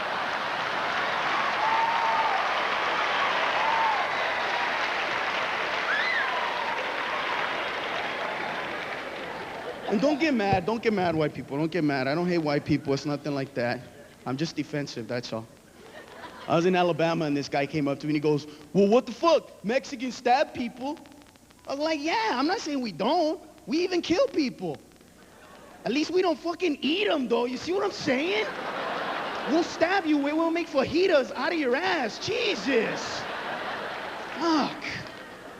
All right, listen, pay attention. Oh, that's fucked up. I can hear some white people going, hey, now we recognize you. No, you don't, because every time I steal, I'm smart. Right before I go into loot, like during the riots, I looted shit. But I had this mask pulled back like this, and they thought I was Korean.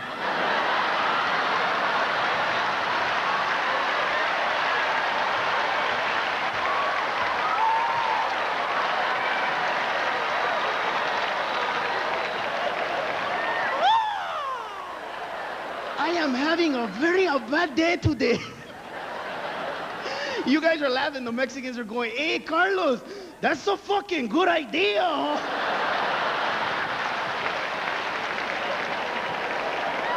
I gotta get out of here, but first, I just want to say this really quick. I was born in the ghetto, and I didn't have much, but the one thing that I always had was a home to go back to. So remember that, man. Remember that these people don't have fucking homes. Thank you very much.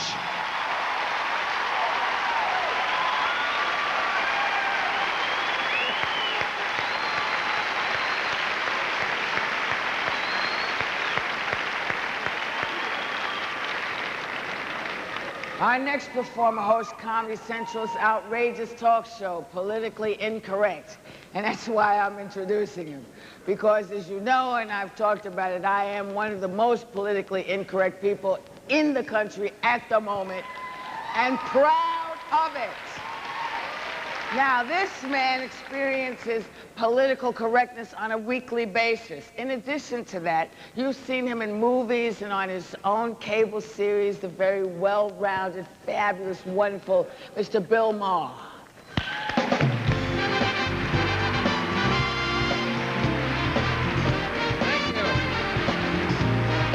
Thank you.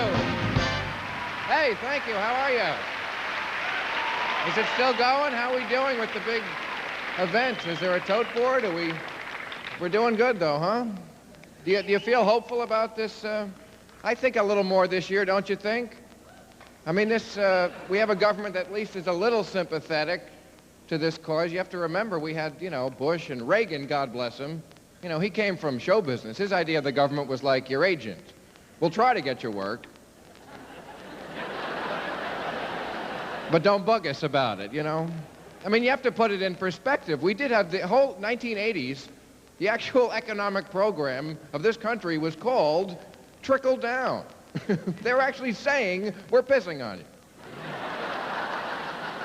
How much closer can you get to saying that without using the word trickle down? The whole theory was, we have all the money. If we drop some, that's yours. Go for it. No, but that is not the way to solve this. The way to solve it is if everybody in this country would focus. And we can do that. It's been done. World War II. Okay, that was the only time, but we did it once. But people in this country can't all think the same thing. It happened. You don't believe me? About 6 weeks ago, I swear to God, everybody in America was thinking the same thing. What does Michael Jackson's dick look like?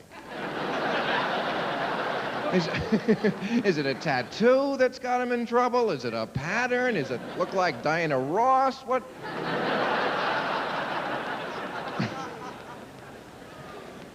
But no, we're also all over the map. There's 500 channels we're going to have now. Great. Nobody will have anything in common. We got the reports of the last census. Did you see this? They added up all the people in this country who consider themselves a minority. It added up to more than the population of the country. That's a bad sign right there. Everybody's a minority. Everybody's a victim. You listen to some of these names that we take for granted. We just hear them all the time that are meant to evoke sympathy. You know, prisoner of fame. Ooh, what a grisly fate that is, huh? Prisoner of Turkey. I think that's a bad thing to be. Eating disorder, you know, which means sticking your finger down your throat after lunch. To me, an eating disorder is starving. That is a disorder involving eating. Throwing up after lunch is just very American. Emotional rape. Emotional. He forced his opinions on me. You know, everybody just has to grow up a little and realize, hey, life's tough for everybody. It sucks across the board. Hi, I'm Bill. I'm a birth survivor.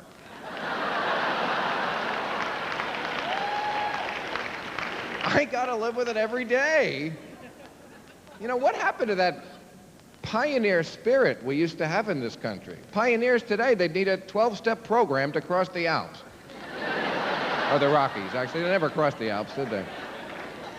What's that?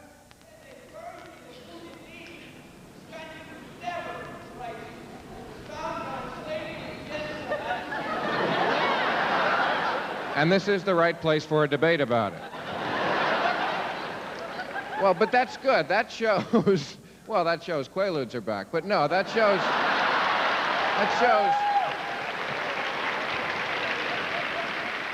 someone cares. He cares a little too much, but if more people did get involved like that, that's sort of the point I was trying to make, not really, but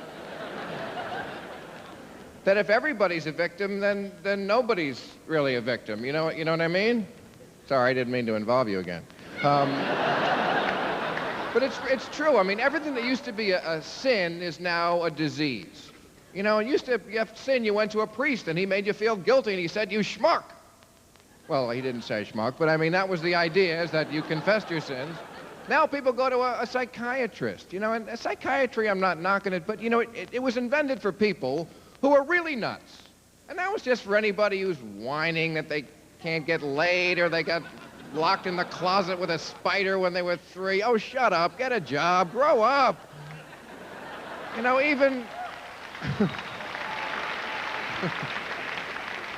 if we could find the spider now, what good would it do? And what a psychiatrist, they're no help. What do psychiatrists always tell you? Well, we'll have to go back into your childhood to find the trauma. Who can't find trauma in childhood? I'm 2 feet tall. I don't know what the fuck is going on. Everybody can beat me up. Gee, Doc, you're a genius to find trauma there. Also, you know, the drugs you can get from a psychiatrist, Prozac. Anybody on Prozac? I know about you. But Why is that drug? I mean, I don't understand. The government, you can get Prozac legally, or Halcyon, which made Bush throw up in Japan. It's true. Valium. Just take mushrooms. You know, God made something naturally.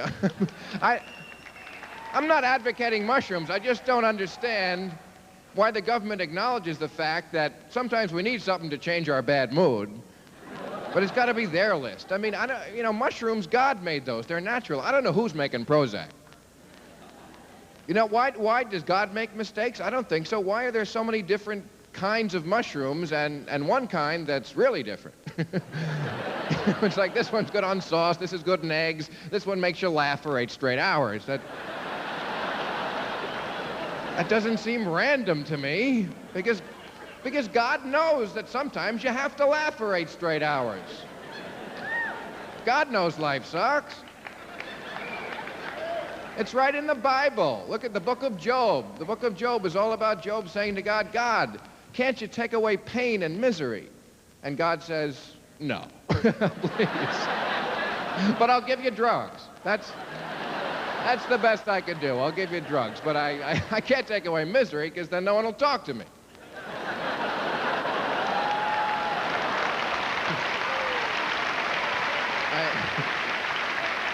Please, I'm paraphrasing God, but those are God's basic sentiments. Because let's face it, God has a big ego problem, don't you think?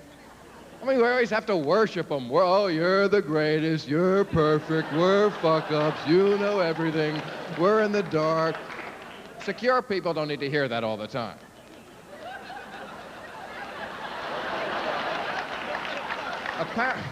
Apparently, God is an elderly Jewish man. I don't know why, but... And that's why I believe in Dr. Kevorkian. No, really, because I think he's great. Because, you know, suicide is kind of our way of saying to God, you can't fire me, I quit. Thank you very much. You're a terrific crowd. Give generously or whatever you do. Have a good night. Thank you. Please welcome Kirstie Alley.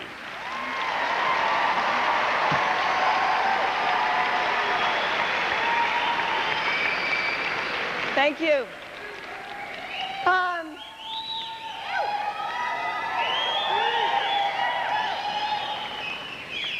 From the day we arrive on this earth till the day we make our exit, we are defined, described, classified, pigeonholed, and identified by labels.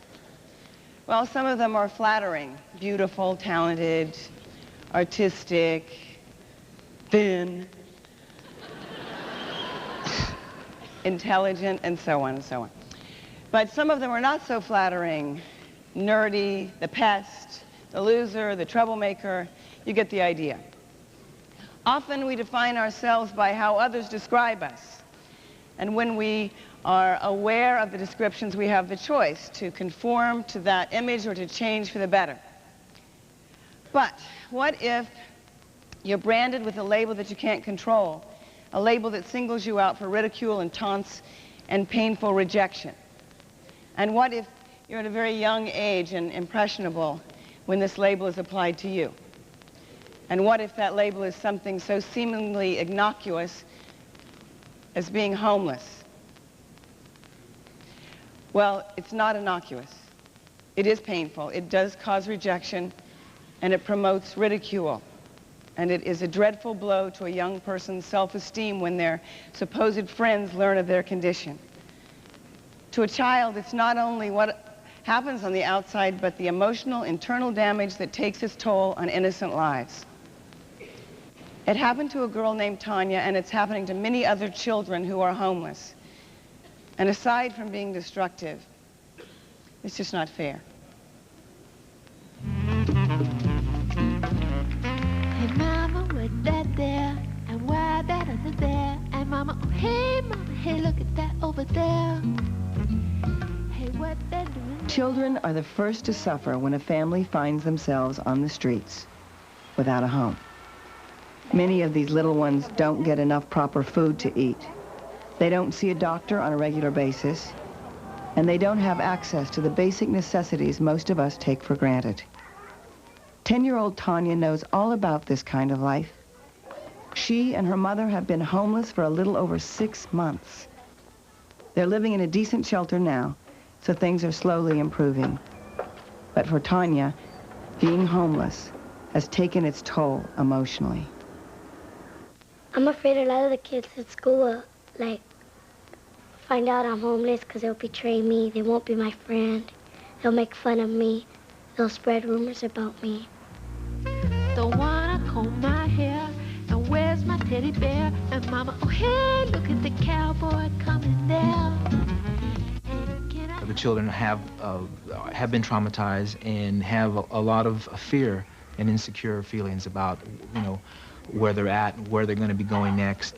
One of the main needs that the children have would be physical and nutritional, and getting immunizations and making sure that, you know, they have vision screenings and that kind of thing first. Let's see, cover up this eye. And what's that number? And a lot of them have skills and talents that we need to nourish because these children are our future, and they all have something to offer. I'll help her along so she'll be strong and she will know right from wrong. Last year in America, nearly 1 million children like Tanya became homeless. Like kids everywhere, they love to laugh and play. They make the best of life in the temporary shelters and transitional housing. But the truth is, for most, there is little time for childhood. They have other things on their minds. I was worried and scared when I came here. Anybody could be homeless. Even the most richest people could be homeless. Because there's a lot of people in need, and almost nobody does anything about it. Tanya's right. There are a lot of people in need. But there is something you can do. With a call to comic relief, you can reach out to children and their families all across this country. You can help give them the love and support they deserve. Comic relief. It's no joke.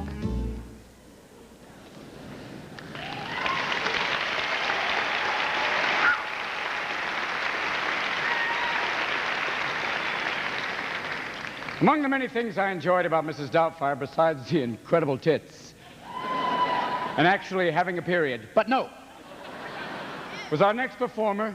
You know, he was incredible. His father was a jazz musician. His mother was one of the Chordettes. That was a great girls group from the 1950s. So this is what happens when you let bebop mess around with doo-bop.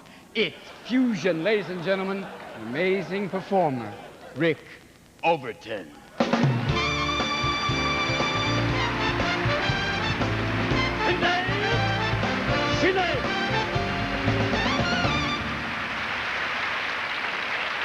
Thank you.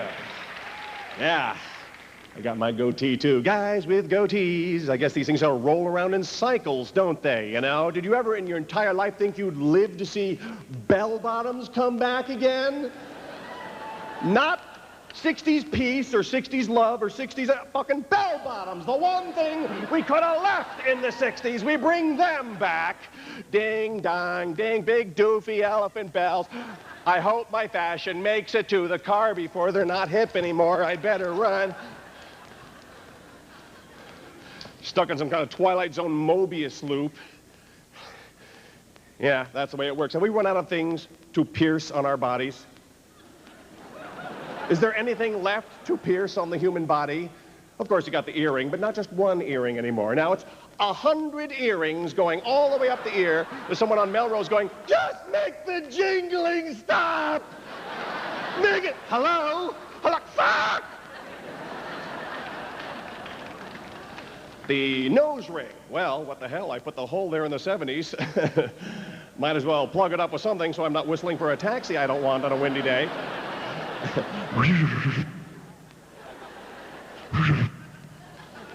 Then we foray into that interesting eyebrow ring. Have you seen this one? Yeah, and what's the function of the eyebrow ring? Unless maybe you're at a cocktail party and you tie a little monofilament to it and hang it behind your back and pretend to be interested in the bullshit they're telling you at the party. And no, I didn't read that book. I'll have to go out and get it. Aha, yes, I'll rush right out. A bull market. I thought it was a bear market. No, I'm not sleeping. I'm listening. Then we moved down to that nipple ring, and man, I am trying to be open-minded about the nipple ring. It's just, there's so many, it's the LAX of nerve landings right there, baby. They're all pulling in right there. The pain of piercing can only be rivaled by O'Hare, basically, you know. Yes, there's no turning back now. I'm putting a ring in my thing. Yeah, have fun explaining this little trinket at the airport metal detector, huh?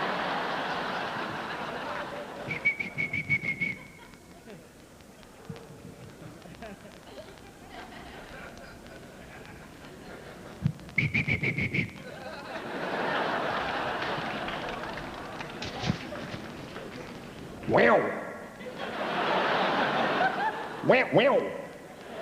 Wow, wow, wow, wow, wow, wow, wow, wow. You take it out, sir. You don't want me just to take it out right now, sir. What? Whoa! Hey, check this out. All the other guys coming up from the other gate. There's some Colombian cat just dragging a duffel bag straight through. See.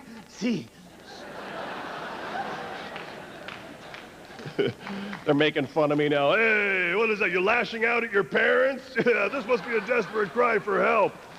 No, I use it to pull start myself in the morning like a lawn boy. You flooded it. Well, I'm no mechanic. I guess we've just run out of ideas. That must be it. But you notice there's a lot of conversation. What was one of the big themes tonight? John Wayne Bobbitt's penis. Now let's trace this down. What are the roots of that? I think the big news is men are talking about it because your penis can now be sewn back on at the end of this century. That's why it's newsworthy. Now you can do more dangerous things right next to your penis now. You can do the chainsaw thing. I don't care. They can put it right back on, honey. Don't worry about it. That's why we're all talking about it, because that is news to me. Don't waste my time with the bullshit news that I could have figured out on my own.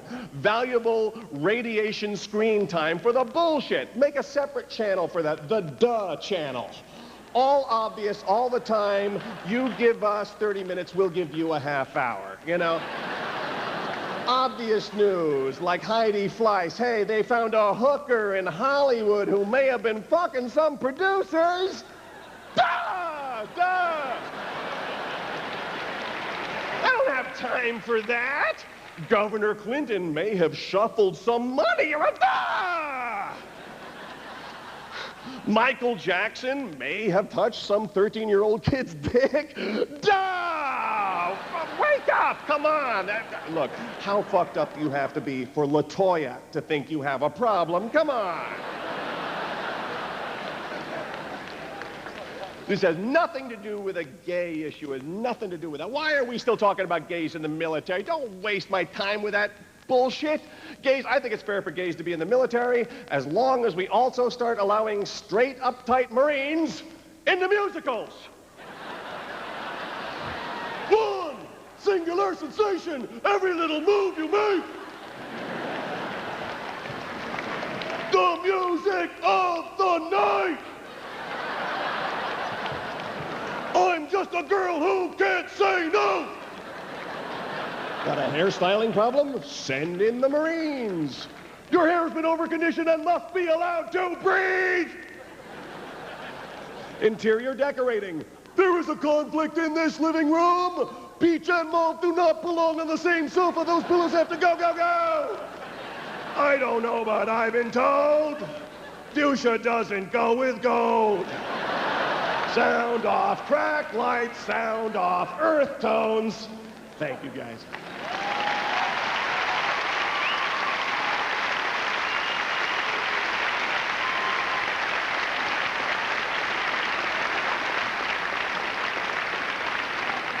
Okay. In addition, that thing went black again. We have raised, ladies and gentlemen, $4,200,000.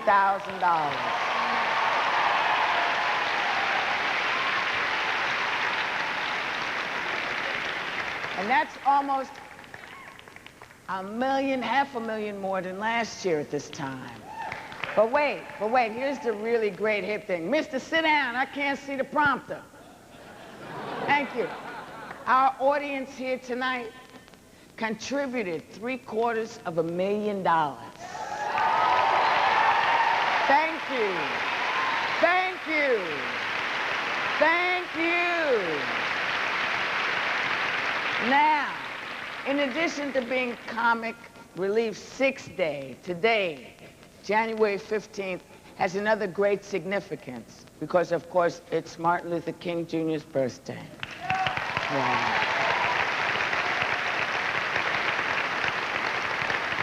To my mind, it's a wonderful thing that these events fall on the same day.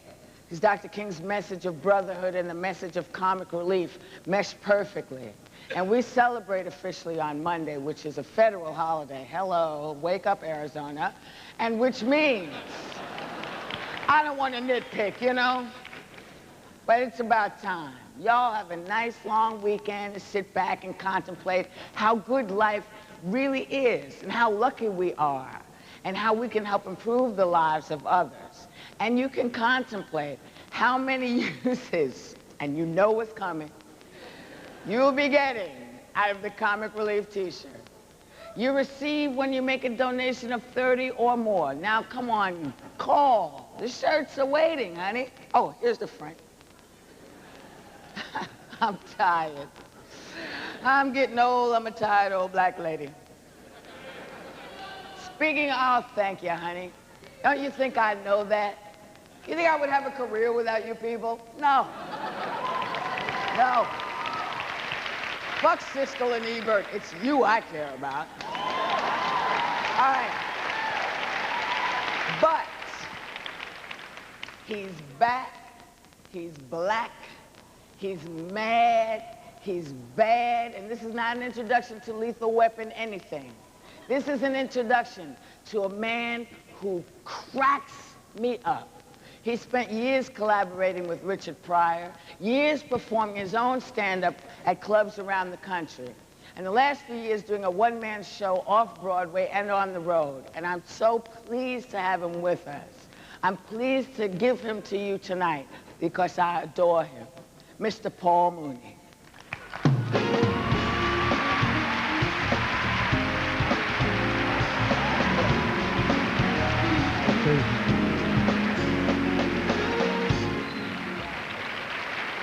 Give her a round of applause. Wonderful woman. Wonderful. Great. This is great. This is great. I love it. It's fantastic. It's my first time here. I'm excited.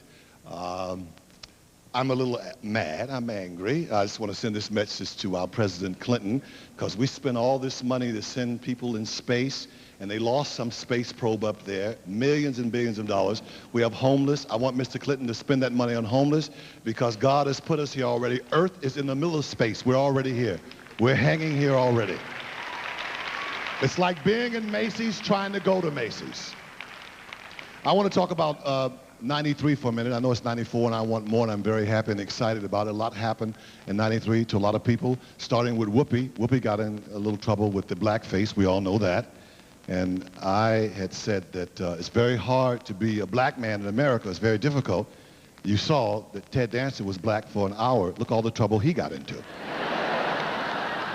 He hurried up and got that makeup off, didn't he?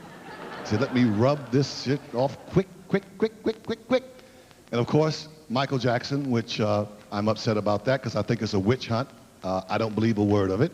I've known him since he was 8 years old. I don't believe it. I don't believe it. I don't. Now, if you'd have told me that he was playing around with the giraffe and messing with the monkey, I would have believed it. Because the man loves animals. Don't leave him alone with your cat. Don't leave him with your cat. Meow. He's also a strange sort of black person. I don't know any black man that would let people come to his house and take a picture of his penis in his butt. They'd have to bring the riot squad for me. I'd end up on hard copy. I couldn't do that. Nope, you cannot take a picture of my penis in my behind. Not unless it's Playgirl, because they pay you for it. Then I could do it. LaToya, I don't understand. I don't understand her. I call her La Dangerous. But she's a dumb broad. She's always been dumb. I know she was dumb when she let that fat white man beat her butt and didn't press charges. He did beat her butt. Come on now. He beat her up. She said he had moods. But I said it wasn't the first time. He threw an iron chair at her. If you throw an iron chair at somebody, it ain't the first time you whoop their ass. That's ass whooping number 12 in the Ike Turner Book of Ass Whooping. I've read the book. She should have called her psychic friend Dion. She would have told her. You're getting your butt whipped this weekend. Take a vacation. Who would have thought Dionne Warwick was a psychic? Here's a woman that doesn't know her way to San Jose. But she can tell you what's going to happen to you. Does Dionne sing anymore? Every time I turn on TV, she's selling skin products, perfume, Amway. I thought I saw her delivering papers this morning in my neighborhood. This woman is outrageous, isn't she?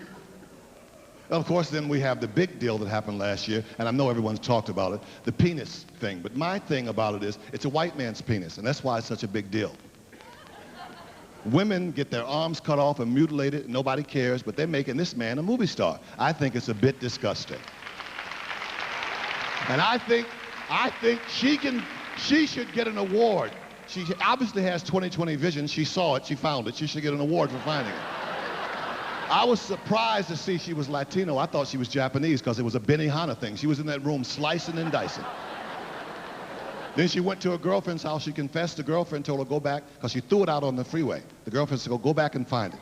He was very lucky they found it because a bird could have flew away with it. Very lucky. They sewed it back on. It's at the Jane Fonda Rehabilitation Center now. It'll be fine. Lucky it wasn't a black man penis. It'd have been a different news story. We have a black penis on the freeway. Traffic is backed up for miles. White women, close your eyes. Close your eyes. Don't get out of the car, and for God's sake, don't touch it.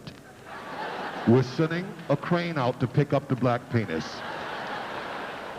Don't touch it. You have to know your history. I like to bring in like a little knowledge because there were more white women that ran away during slavery. This is for sexism than slaves. Did you know that? So if you're being treated worse than a slave, that's saying a hell of a lot for sexism. They ran away. Most of the white women, they did. They just said, I'm going to get some eggs, and they never came back. That's why you have all this uptightness with abortion and all this other insanity. I just think it's control. I think if men could have babies, this is how easy it would be to get an abortion. You could go to McDonald's, get French fries, a hamburger, and an abortion. That's how easy it would be. Hold the child's plate. It won't be necessary. I've been going to movies lately and they've been driving me crazy. The latest thing I saw was Free Willy, which I think is insane. I think white people have gone insane. They want to free a whale. It tickles me. Did you see it? Very dramatic. Willie, Willie, let Willie go, you bastards. Free Willie. I went to the premiere. I missed the whole premiere. I said, hey, the hell with Willie. I want my goddamn freedom. If I get close enough to stab Willie, he'll be a pair of shoes. Trust me when I tell you that. Look at these shoes. Willie, Willie. Well, you guys are an interesting bunch. Did you see the movie? Yeah. I wrote my own movie. I sold it to Paramount. I'm very excited about it. It's entitled The Last White Man on Earth.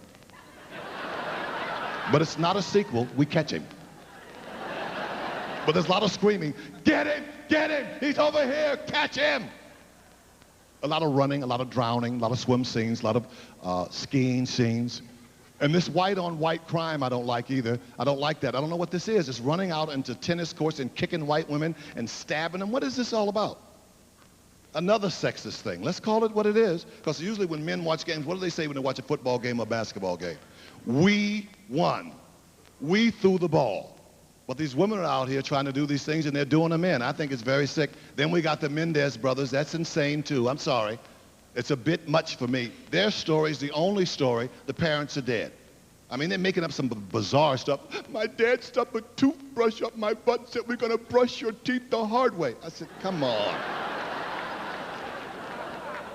The man hit his mother in the head with a gun and now he forgot. How convenient. I don't remember. I thought she was a shadow. No, she was a real person, you know?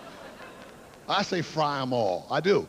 That Susan Atkins with her crap. They see her on the news. I'm sorry, I want to get out. I didn't do it. Get a bigger lock, put her in a deeper hole. I remember what happened to Sharon Tate. I think it's these judges, these white judges. We need black judges, real nigger judges. I'm serious. It's like this rapist, the Hillside Strangler that raped all these women in L.A. He comes up with Sybil's brother with 8 different personalities. We need a real black judge. Oh, 8 different personalities? Well, pick who you want to be. I'm sending somebody's ass to jail. Yep. Ted Bill, thank you very much. You've been very nice to me. Thank you. Thank you.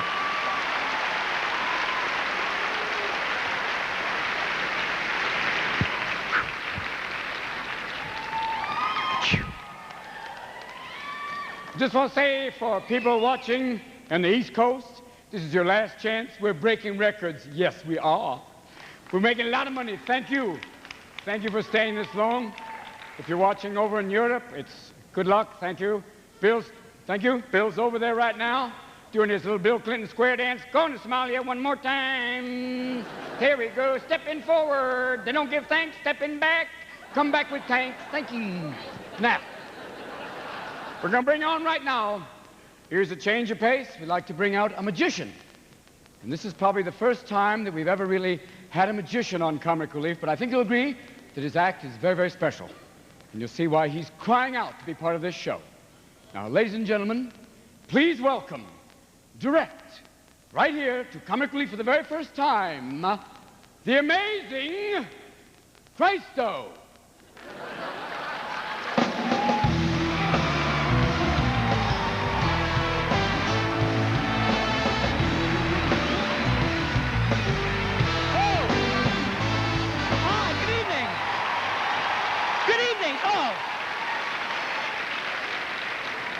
Two Jews walk into a bar. Hi, no, I'm just kidding. Hello, let me introduce myself. I am the amazing Christo.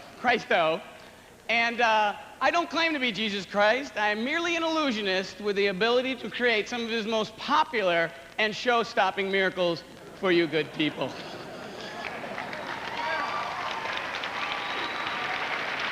Now, I'm originally from Bethlehem. That's Bethlehem, PA, Pennsylvania.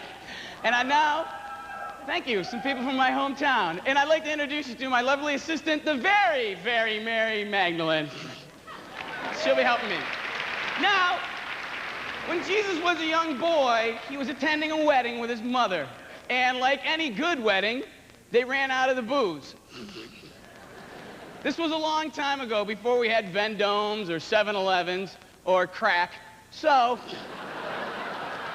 the Blessed Mother asked Christ if he could change water, now I need my magic crucifix, water into wine. Thank you very much.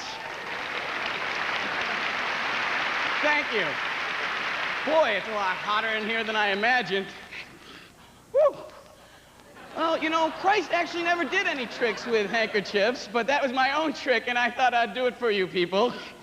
But he did make and leave quite an impression on the Holy Shroud of Turin. Thank you. Thank you very much. While preaching to the multitudes, they ran out of food, and everyone was saying, Christ, we're really hungry. Is there anything you can do? All we have is 2 loaves and 2 fishes. Come on, Mary, work with me. 2 fishes. So Christ was able to produce more loaves. Thank you.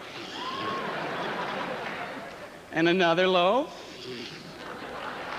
And a donut. Apparently, Christ must have been a cop on his days off. Now I need a person I picked from the audience earlier this evening. Could you please come out, ma'am? Hurry up, we're running out of time. Hi, come on out. What's your name? My name's Maureen Bittinger. And have you ever seen me before? Well, no. Okay, great. We don't know each other. No. Now, I need your help. Pick a loaf from the basket. Pick a loaf, any loaf. Okay. Okay. Don't let me see it. Pick a loaf. Now show it to the audience. Okay. Don't let me see it. Now I need you to actually bite the loaf. Bite the end of don't pinch it. Bite the loaf. Okay. Okay, and put it back in the basket. All right. Thank you. Now, is this your loaf? No. Okay. Is this your loaf? No, sorry. Well, apparently Judas has been messing with my props again. Well, I'd like to close now with my final magic trick, especially, I'm sure that comes to a great relief to a lot of our viewers in the South. These are just a normal 2 scarves, a lady's scarves, and I am, let me see, I'm making a knot here, an average knot. How you doing? Good, okay. I can't believe how many people left already. They certainly aren't homeless. Okay. Now, tuck this into your shirt. In my shirt? Yeah, tuck this down your shirt, please. Well, I don't think I... Do you want me to tuck it in your shirt? Okay. Tuck this all the way down your shirt. All right, let me just get my button. Okay, yikes, thank you. Wow. Are you going to go to the party afterwards? And Mary, could I have my crucifix, my magic crucifix? Mary, thank you. Thanks for being a team player there, Mary. I need your help. On the count of 3, I need you to say the magic words, which is kumbaya. Leave a little of the white hanging out. Like yeah. more? Okay. Yeah. I need you to say kumbaya 3 times with me on the count of 3. 1, 2, 3. Kumbaya, kumbaya, kumbaya, kumbaya. Is this your role? Thank you. Thank you very much. I've been the Amazing Christo. The Very Mary Magdalene, and my volunteer. Ladies and gentlemen, Tisha Campbell.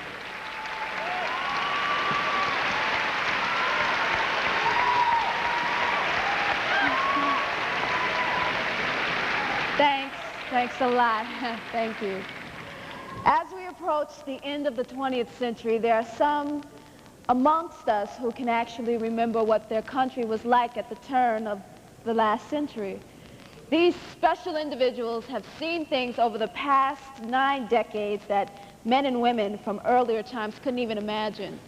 In science and technology, the advances have been spectacular.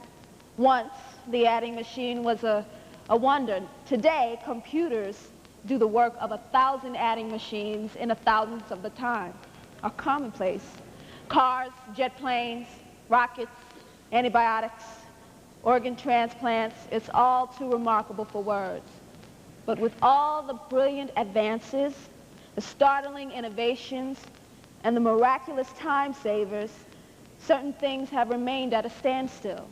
Yes, we can get on a subway and go from one end of the city to the other in under an hour, but why are there still people sleeping in cardboard boxes in the subway station? Yes, we have microwave ovens that can cook a whole meal in a matter of minutes, but why are there still people who go hungry every night? Yes, we can watch the greatest sporting events on a television set in the comfort of our own living rooms, but why, when we click the remote to the news program, do we still see families in torment and despair, living out of the backseat of an abandoned car? There's something wrong here. Maybe that's what's causing a lot of the confusion amongst our teenagers who are looking for answers just like the rest of us. They get all kinds of mixed signals. Just at the age when they should be setting down values to last them the rest of their lives, they're wandering in a sea of anger and neglect and abuse. What kind of memories will they have to look back on from the next century if they live to see it? We're talking about one of the nation's most valuable assets, our teenage children. Is this where we want them to be?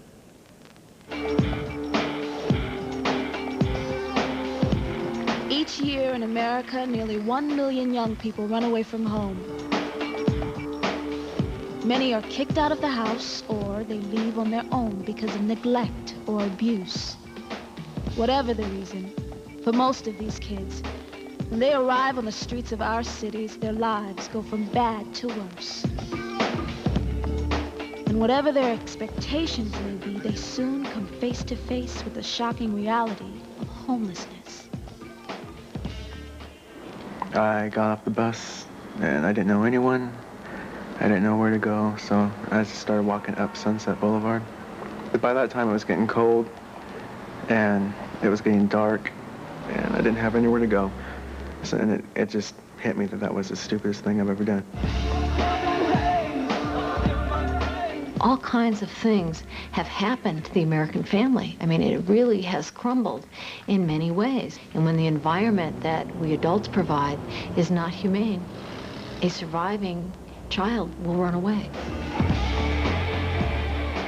Survival for teenagers like Chris means overcoming depression and hopelessness. Nearly 1/3 of these street kids will attempt suicide.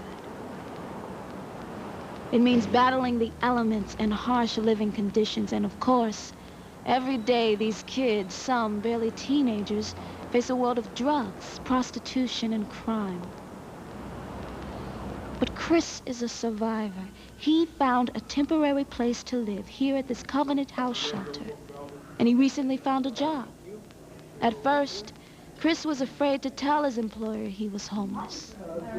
If I would have told them initially when I started, I think that they would have had like some kind of preconceived idea that I was irresponsible, but I'm not like that. I mean, I was excited that I got a job because I wanted to work. So I was just happy to be working and making money so I could save it and get my own place, be productive in my own way. Chris's dream is to simply live a normal life, to escape the nightmare of homelessness. Your gifts to Comic Relief will help teenagers like Chris receive the health care and the guidance they must have in order to stay off the streets and become responsible, productive adults. Comic Relief, it's no joke. Your call and gift is needed now.